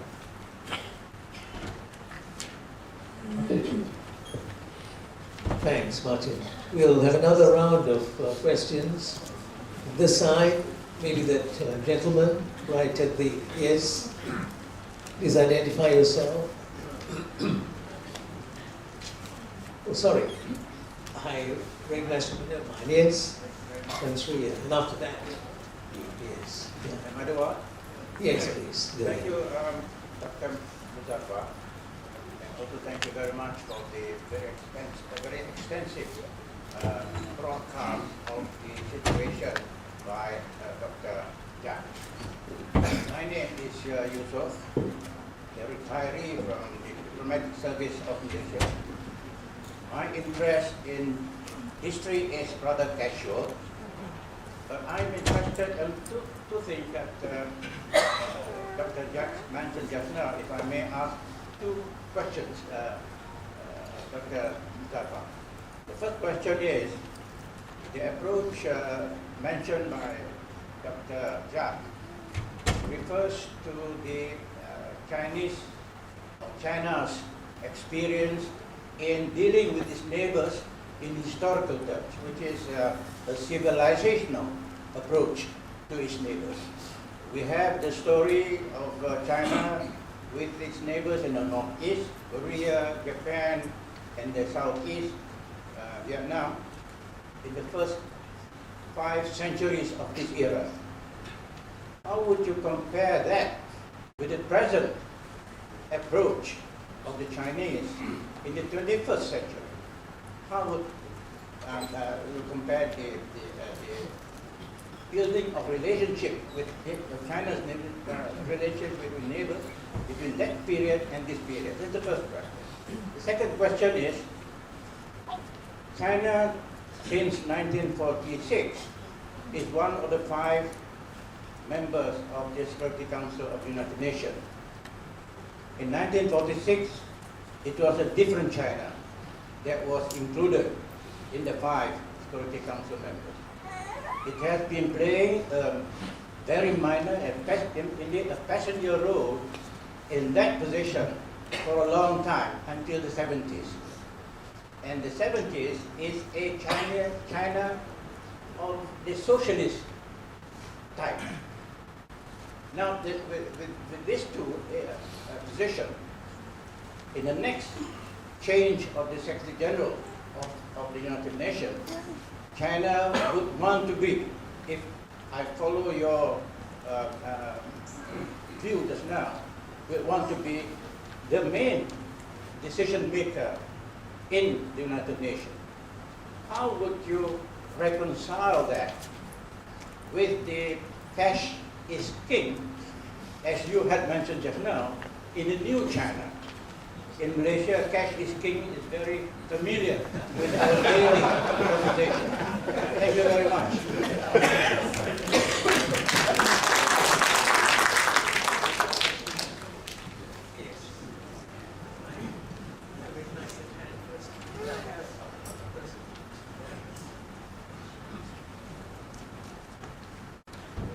Dr. Jacques, my name is John. In relationship of the triangular relationship between China, Russia, and the United States. Many years ago, the great British historian Arnold Thornaby has written, saying that the ruler of the Eurasian landmass will be the ruler of the world. Was he referring to Russia and China? And was he trying to say, don't ever let Russia and China get together? Because if they rule Eurasia, the biggest landmass in the world, they are in a powerful position to be dominant.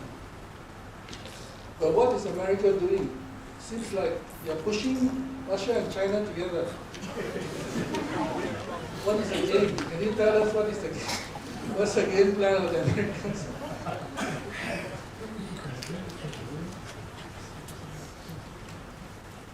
Thank you very much. Now, I recognize you first. Gentleman here. Yes. I'm Hashim, a member of POP, Pusat Ram Pension. My question to Dr. Jacques is regarding looking at your projection as far as the world economy until the year 2030. You have got another emerging Asian nation, India, which as far as what is projected will be contributing something like 20% of the world GDP. So in the context of this parallel sort of strong economic nation in Asia, how do you see the Indian-Chinese sort of relationship? That's one. And the next thing is, don't you think, looking at the background of this Indian nation having a similar sort of history and all that, that it will become another strong nation after China, dominant nation? So those are my two questions. Thank you. Thank you very much. Martin, the three questions, three persons rather, the four questions. And then we'll have another round later. Can't hear. Oh, your April mic, should be okay. Can you hear me? Yeah. Right, thank you. Stop me if you can't hear me. I'll put it in my mouth.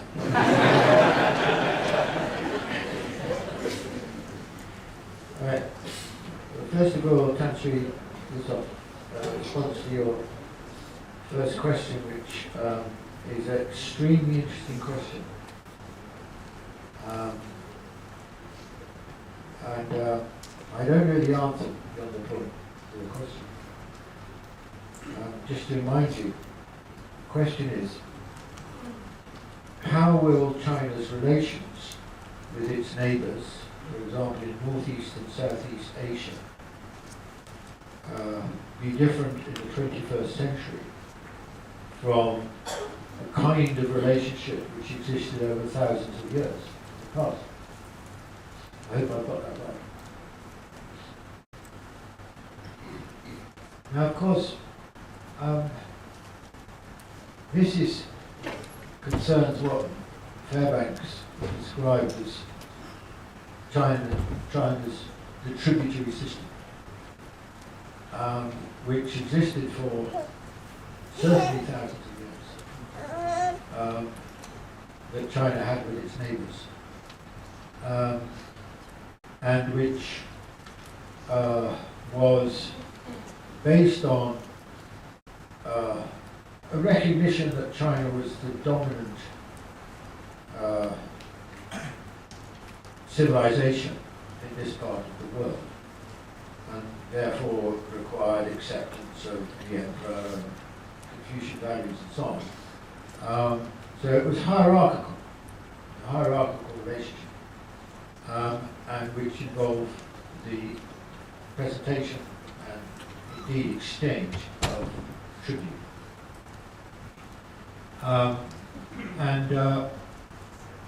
mean, there's a debate about exactly what the nature of the relationships was. And I read an interesting book recently by a guy, a young scholar, very good Chinese scholar called Feng Zheng, who's now Australian National University, but he's a Chinese citizen, who argues, his book's called Chinese Hegemony, and he argues that sort of about 1/3 of China's relationships with countries like Korea and Japan and Mongolia were based on, were relatively speaking based on Confucian values, and 2/3 were of a more conventional kind, including the use of force. So obviously there is, from that kind of study, there's a lot of truth. There's significant truth, but not overwhelming truth, not exclusive truth, in the idea that China's relations with its neighbours were rather more enlightened than the Western colonial experience. But they were not.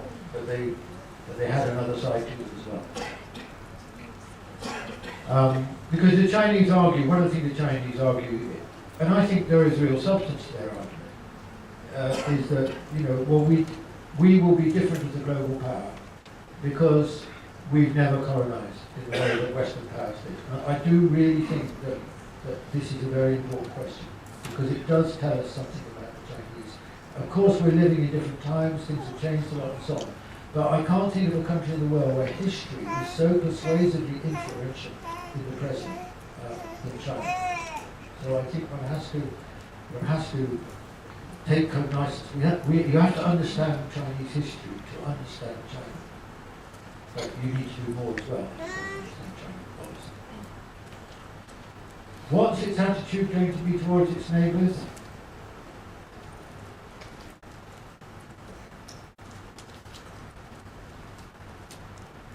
I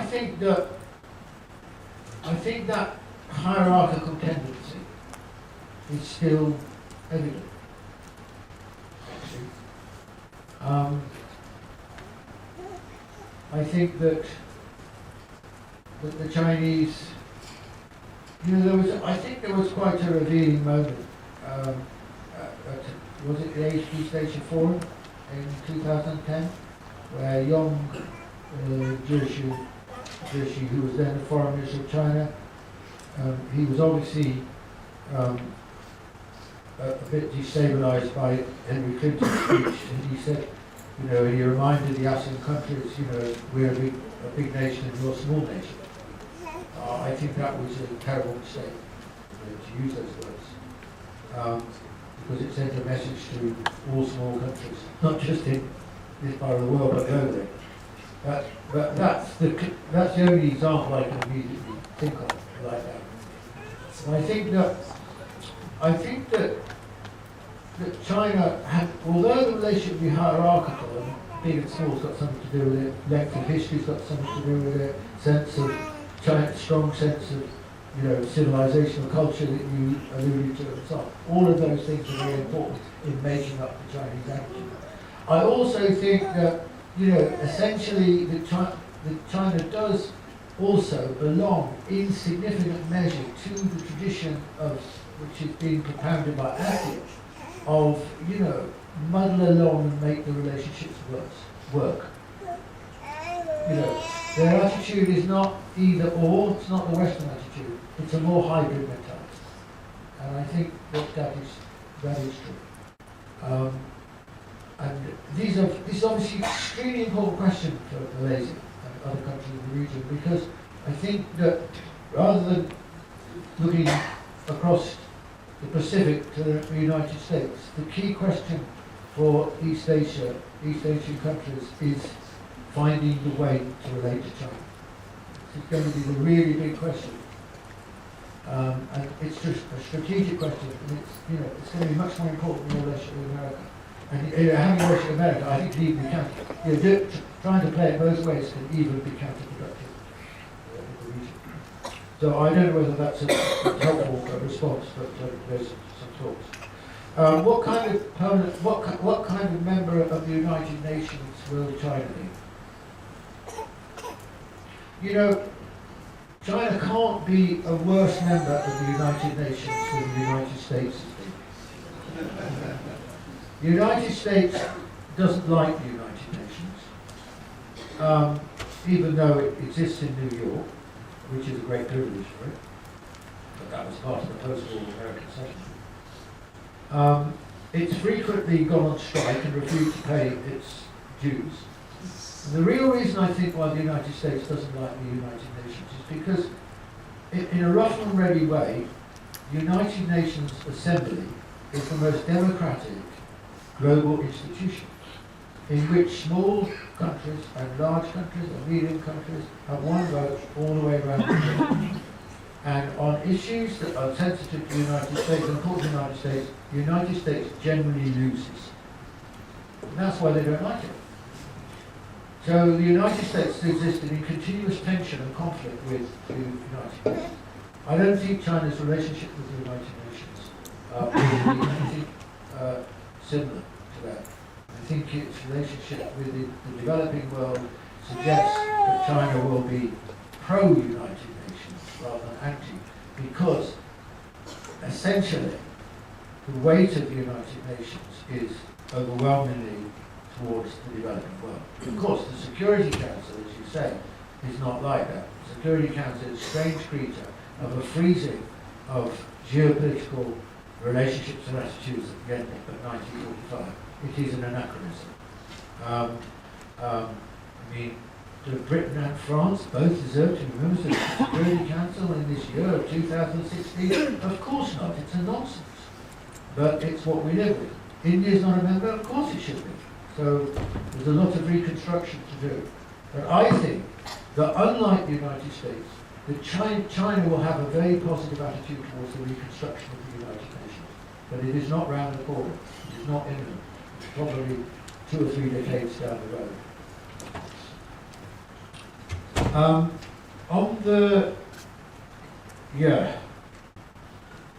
Cash. I haven't done that one. Cash is king. That's one of the problems of this part of the world. It's not just a problem of China. I believe you also have a problem in Malaysia. I'm going to not say anything about that. Because you're all much more, you know much more about it than I do. But I could make another point, but I think money is a big problem in this part of the world, and it worries me about the Chinese leadership as well. I mean, there is no proper transparency. Political leadership, government leadership has become the means for enrichment. The figures about wage of hours family and or Xi Jinping in the New York Times have always bothered me a lot. So that aspect of government needs to be rethought in this part of the world, I think. On the question of John, you asked a question about, really about China and Russia, isn't it?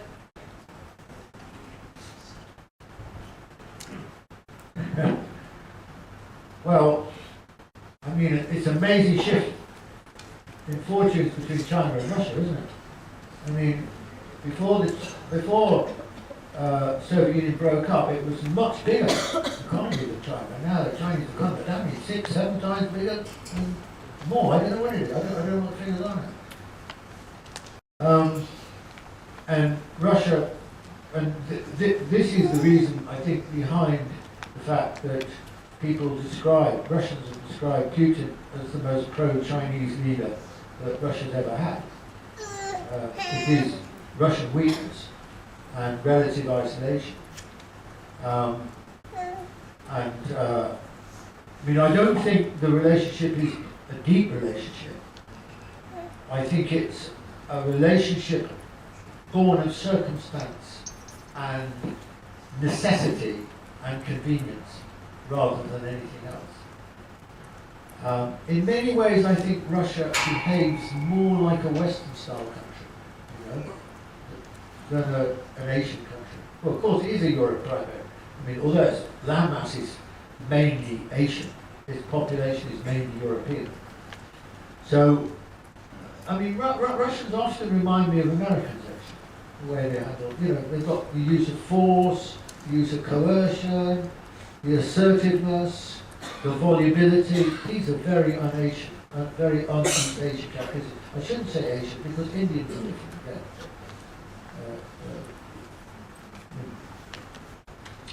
Talk about East Asians. I don't see any ending to this situation, this drift of developments. Russia needs China. China, through Russia, has now got oil and gas pipelines, or will have, which help to lessen its dependence on the Malacca Strait. If anything goes wrong in the Malacca Strait, China is, we've got an expression in English, forgive my language, it's up shit's creek without a paddle. It's in big trouble. And I think that that is, so that is very important to China. So at the moment, it's, the strong currents making for the relationship and the BRICS relationship and so on. The great problem for Russia is just it's not been able economically to turn the corner. Russia is a terrible, tragic example of how you must avoid explosion and implosion. The collapse of the Soviet Union in 1991 was a disaster in all sorts of ways. I'm sorry, it was a disaster. And because the negativity that comes from it, the loss of energy, the conflicts that come from it. Anyone in the West who, the Westerners who would like to see that happen to China, I tell you, that would be a tragedy not just for China, but for the world, because China's far, far, far, far more important than Russia ever was. So it's just a question for thought to add on. Now, India. India's, I hope. There's what I think and what I hope. Okay, I'll start with my hope. I hope India is going to grow at a good lick, as it is at the moment, and it's going to become a major influence in the world, is my hope. I don't think that we should take it for granted that this will happen in any smooth way. The Indian growth rate is now, last year or 2 years, I think it is, it's been higher than the Chinese rate for the first time since the reform period began in 1978, Chinese reform period. I think that it should be higher, really, because the reason why China's growth rate was higher, 10, 12% in part of that reform period, was because when you're a developing country, a very, very underdeveloped country, a lot of your growth, a significant portion of the growth is catch-up growth. You copy, you borrow. And India is much less developed than China. The Indian economy is 1/5, we should always remind ourselves of this, is 1/5 of the size of the Chinese economy. So it's a lot less developed. So it's a long way behind China. And so I think its growth rate should be faster. But I'm encouraged by what's happening at the moment. I think a strong India would be a good for China. They're very different. They've always been very different. I think they always will be very different, actually. That is understandable, but also I think it's a source of concern as well. I think there's a cultural incomprehension between the two countries and the two cultures. India is a very religious country, China is not a religious country. China doesn't work without a strong state. I think this is true not just of the communist period, but more importantly, historically, the whole imperial period. India has a dysfunctional state. India has a Western-style democracy and a state which is not fit for purpose. China doesn't have a Western-style democracy, very different kind of system, and has a brilliantly effective state. I could go on, they are so different. India is a fantastically colourful country, the clothes, the Chinese generally, especially northern China, prefer to wear dark clothes. So, there's so many differences, and they've got the longest border. Admittedly, it's the Himalayas. So it's difficult to penetrate the border. But if you go, I spent a lot of time in China, to my anguish, because, my wife was of Indian descent, Punjabi, Malaysian. And so I loved, for me that was, she was the most amazing person I ever knew. And so I love, for that reason I love Indians, But I have this fantastic passion for China.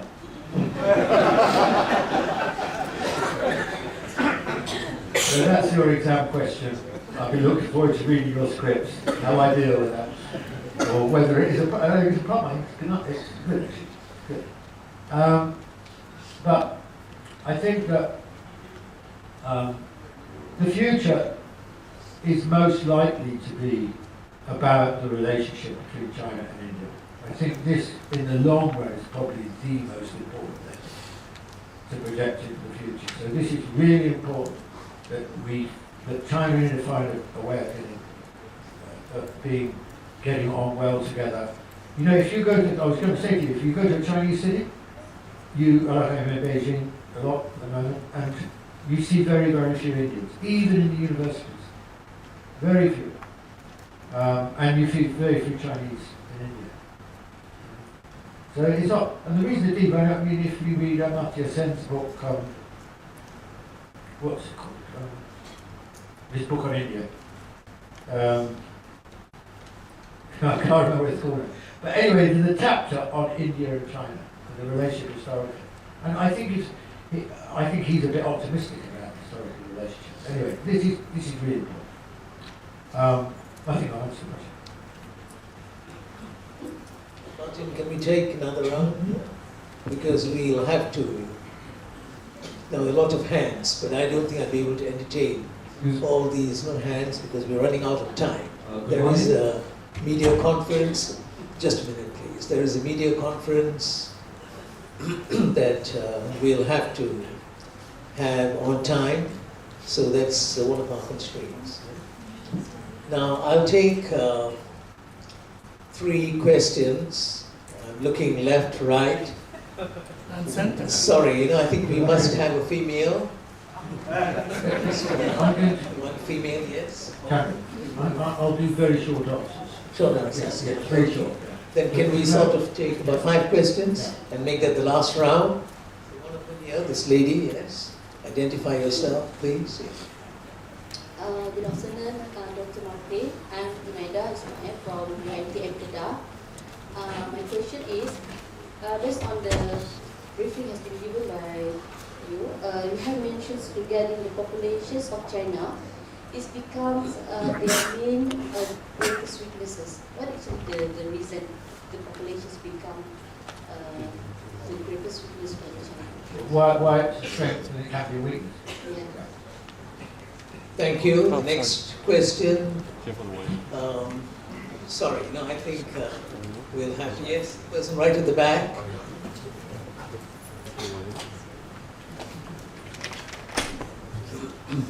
Thank you so much. Yeah. A little louder, please. Identify yourself. My name is Mudathir Abdul Rahim. I'm an academic. Among other things, well, the UIM, Cyber Giant, among other things, I have a special interest in Western Asian and African affairs. Because of driving from Cyberjaya, I'm afraid I missed the first part of this very important and stimulating discussion.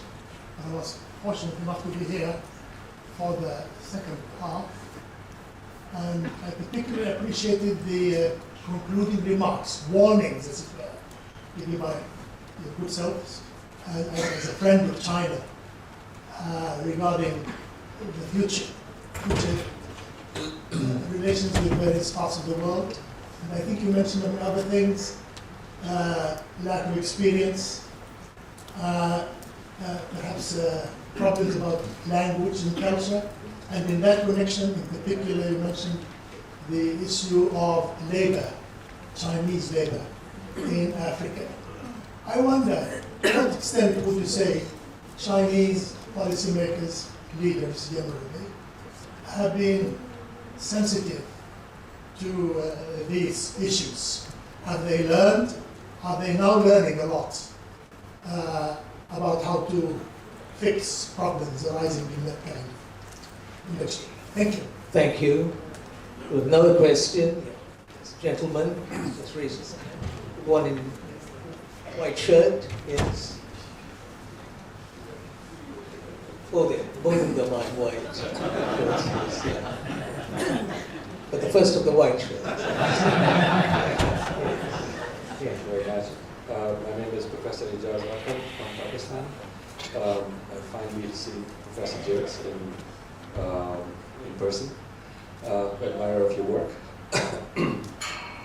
I've read most of your, both the editions of the books and followed many of the lectures as well.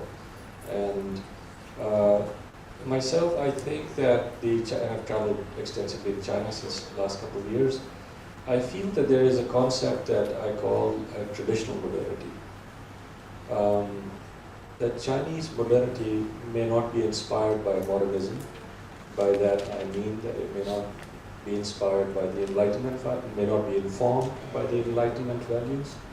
And that is a great hope for us in Pakistan, which is about to become the 35th province of China, if the CPEC goes through. And I greatly welcome that. And I think that a lot has to do, and so I've been sort of, introducing this, the whole new way of looking at things inside Pakistan. But would you comment on this, on an idea of a new modernity that we can call a traditional modernity? Obviously, there's a comeback of Confucian values, and we're Muslims, and we are not very happy with all of the Enlightenment values. And things such as Reformation and Scottish Enlightenment and many other things that are happening in Europe, they don't really speak to us. So, if you could say something, a few words about that. Thank you. Well, last two questions. Yes, one at the back. My question is regarding the CPEC. What's your name? My name is Rahul, and my question is regarding CPEC.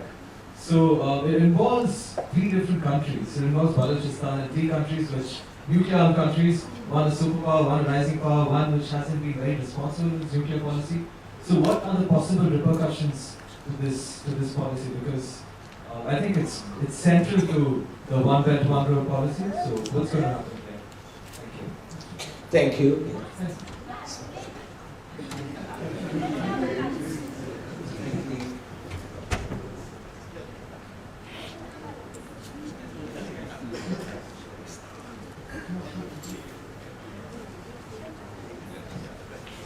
Would you like to perhaps elaborate a little on your question, because Dr. Jacques is not quite clear. Okay. And where's the person who asked the question? Yes. My question is regarding the China-Pakistan economic corridor policy. Okay. So what are the possible repercussions of this policy? Because it is very important to the One Belt, One Road policy. but it involves 3 nuclear-armed countries. I mean, it's in Balochistan, very crucial area in Pakistan, and India comes into the picture. So how is it going to make the tensions between the 3 nuclear-armed countries much worse? How is it going to move forward? Thank you, thank you. Now the last one, yes, okay, lady.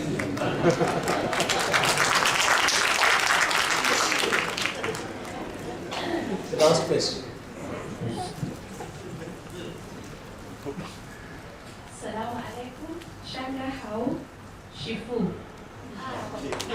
Aisha Isa, a Nigerian, but from International Islamic University, Malaysia. I'm really inspired by the lecture, and he did explain something which touched me. I thought if I am not given the chance to ask, I really will go home with issues unsettled. As far as the China-African relationship, and looking at the general development issue in the world, one of the indices of the development is financial issue.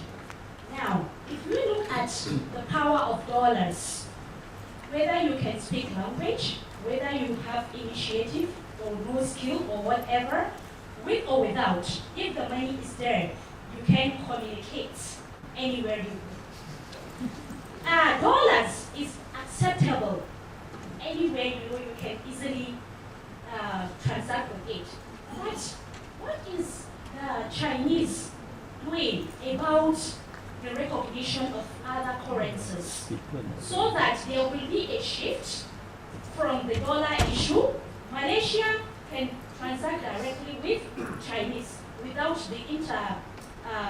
without the dollar being at the middle. So also Africa, so also Europe also. Then it can conquer the Western civilization or whatever. And that is Thank you very much. We'll have to close the question and answer session. Dr. Jacques will give brief answers to the 5 questions. I'm really sorry about some of the persons who wanted to ask questions. I'm sorry I'm not able to entertain your questions because we're really running out of time. Charles, others, but maybe you find some time to ask Martin these questions on some other occasion. Right, Martin, if you can respond to the 5 questions. No, I'm sorry not to hear the other questions because it feels as if the momentum of the occasion is gathering steam when you go towards the end. This is always the best time of any session like this, is the questions and responses. Yeah, well, very quickly, first of all, on your point about China's size. Yeah? I think, broadly speaking,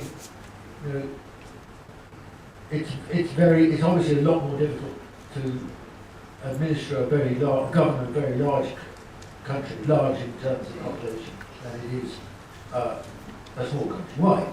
Because it's more diverse in all sorts of different ways.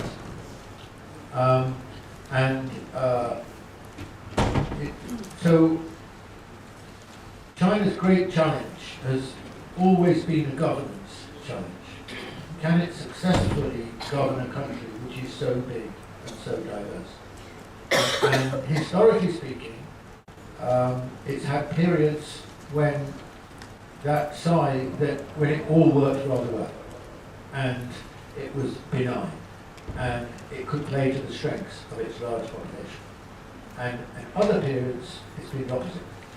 And the sheer size of the population has been a profound difficulty for governance. So that's why I say at times China's strength has been its size, its large size, and at other times it's been its great weakness. And I don't see any reason why the future won't be different from that. Does that help you? On the on the question of looking back. Yeah. Hi. How sensitive are the Chinese to example, use of Chinese labour in Africa? Well, must say I would start with the presumption that the attitude of usually state-owned companies in Africa was pretty insensitive, because the Chinese have got very little experience, really, of doing this. So they probably thought, well, if we want to get on with this project, if we take our own labour, we'll just get it done that much more quickly, and it will be cheaper. And I think that kind of insensitivity was very strong. But of course, they met lots of criticism in African countries for this. Quite a lot of countries. I think it's the biggest single source of resentment, is my impression. And the question you ask is, well, are they learning from it? Are they amending their practices? And I think there is evidence that they are, but I don't know. I can't tell you how far it's gone. I have got some figures in front of me which says, oh look, they previously had so many people and now they've reduced it. So I think this is a big question. The Chinese in some ways are brilliant learners. I have to say this, they're brilliant learners. I mean, you get Chinese students, in lots of Western universities and so on, fantastic students. They're very professional, they work very hard, they're very disciplined, they're very attentive, they know what they're doing there. This great outward movement of the Chinese has been in many ways the most impressive experience. But to what extent does that extend to the way the Chinese treat a different type of situation, which is, this case, African labour? And I just can't give you a good answer, a well-informed answer. I think they'll learn, I think they are learning, but how far has it gone, and how far will it go, and what will the problems be? These are important questions. So I'm not going to brush them under the carpet. I'd like to know the answer myself. On the question, my professor from Pakistan. Yes, hi. Well, this is a good question. Well, they're all. I'm on a roll actually, because all the questions have been really good today. So thank you very much. I think you make a really important point about the Enlightenment and Enlightenment principles. The truth is that the great transformation of the world emanates from Europe via the great discoveries, and then colonization moves across the world to America and so on. And what you have is a set of political and cultural principles which were defined by and emanate from a very small part of the world, which is Europe. Why? They don't embrace the challenges of a lot of the other parts of the world. They are not culturally responsive or interested or engaged with those. So I do agree with you that you need a Eurocentric modernity, a Western style modernity is not adequate for a global modernity, which in any case, so therefore, what we're witnessing anyway, when you say traditional modernity, is look, one thing that has happened already, and that is modernity was, in the Western mind, singular. Okay? The colonial period was the best demonstration of that. Now, even until the second half of the 20th century, the Western attitude was still, there's only one way of being modern, it's Western. Everyone's got to go that direction. And the United States, but the United States and Britain, countries like that, still in large measure think like that. Sorry, that isn't going to happen and it's not happening. You're witnessing the emergence of multiple modernities around the world. And so, Chinese modernity won't be the same as Indian modernity, etc. So this is very, very important question. Very important question indeed. And I don't know whether you're right that you want Pakistan to become a province of China. So I won't get drawn on that question. But the general point you're making is very important. Chinese, Pakistan, this is a tricky question. This is the corridor. Where's my friend going? Yeah. That was really mean to come up with that question, right? You weren't thinking of my intellectual well-being. I think, well, it is a question I think about, because there's a student at Tsinghua who's Pakistani, actually, and she's trying to write a dissertation on these kind of questions. So I have given it some time, actually. Tricky question. Tricky question. I can't answer it in a few words. It's got, there's a lot of imponderables involved in this. Will the project in Pakistan be successful? One question. What's going to happen to Pakistan is another related question. What's going to happen to the relationship between China and India? Another question. What's going to happen to the relationship between Pakistan and India? They're all in this cauldron. You call it, I think that's what it is.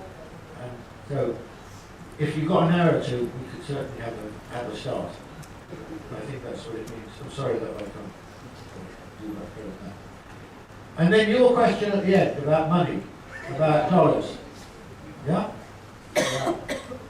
It's funny you should mention this, because when I was coming, I flew into KL yesterday morning, and as I was coming out, I like something rather than KL, but I don't know actually love it issue. Yesterday, and I looked at the May Bank reader of the currencies, and they had them divided. They had 6 currencies, and I looked at them, and the top 3 currencies were Singapore dollars, American dollars, and the renminbi. I've not seen the renminbi feature like that before. And then the 3 below that were the yen, the euro, and something else. The pound sterling has disappeared. The British Empire has finally been buried. Now, the thing is that you're right, the renminbi, will in time need to become a very omnipresent convertible currency. That's what you're saying, isn't it? That it has to be an easily accessible currency, and in some countries, not more than a few countries, the dollar is actually a common currency, isn't it? Is that true in Nigeria? It's very true. But the renminbi, especially on the immediate neighbouring countries like Laos and Cambodia and so on, is used a lot. So it is happening, but it's still restricted. But in 20 years' time, you'll find a totally different situation. The renminbi will become an extremely common currency.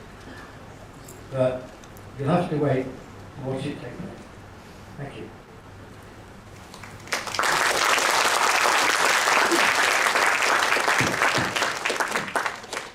Thank you very much, Dr. Jacques, for your responses. We've had some very good questions, I must say. Very thoughtful questions and even more thoughtful answers from our guest speaker. There are many issues which we will not be able to answer in a session like this. But there are, I think, 2 dimensions that I want to highlight very quickly. As Malaysians, we'll have to grapple with the question of China for many, many decades to come. And I don't think we have really begun to reflect on this as a nation. If you look at the intelligentsia in this country, we have perhaps tried to understand some of the issues through lenses which are distorted by a variety of factors. I think that we will have to overcome. This is a very big challenge that we face as a nation. And this goes for many of the other South Asian countries, because we are, after all, China's neighbors, all of us in this region. And there is such a thing as neighborhood diplomacy and neighborhood politics. Because while so many things may change, and so many things are unpredictable, geography doesn't change. We'll always be here, and China will always be there. So this is going to be very, very critical for the future. And the second point I want to make very quickly is this, and this was in a sense the thrust of Dr. Jacques' presentation. China in relation to the world. It's going to have a very big impact upon global politics, global economy, culture, in a sense, and perhaps various other dimensions of life. But there's something really remarkable about the change that is taking place, which Dr. Jacques had alluded to, which I think we must keep in mind when we look at China and we look at the other very important countries in the world. China's rise, its global rise, is perhaps the first peaceful rise of a huge power. It has never happened this way in history. Even if you look at the early period of European colonialism, countries like Portugal, it was brutal, it was bloody. And of course the United States of America in the early part of the 20th century and afterwards. But in the case of China, by and large, it has been a peaceful rise. And this is really remarkable. And we have to take that into account when we look at the future. Instead of being distracted by certain events here and there and certain episodes which are bound to happen, I think we should not lose this larger message that emerges from China's rise as a global power. I don't want to go on. This has been an extremely interesting morning, very fruitful, rich in ideas, very powerful insights. We are grateful to Dr. Martin Jacques for sharing the last 2.5 hours with us. Thank you very much.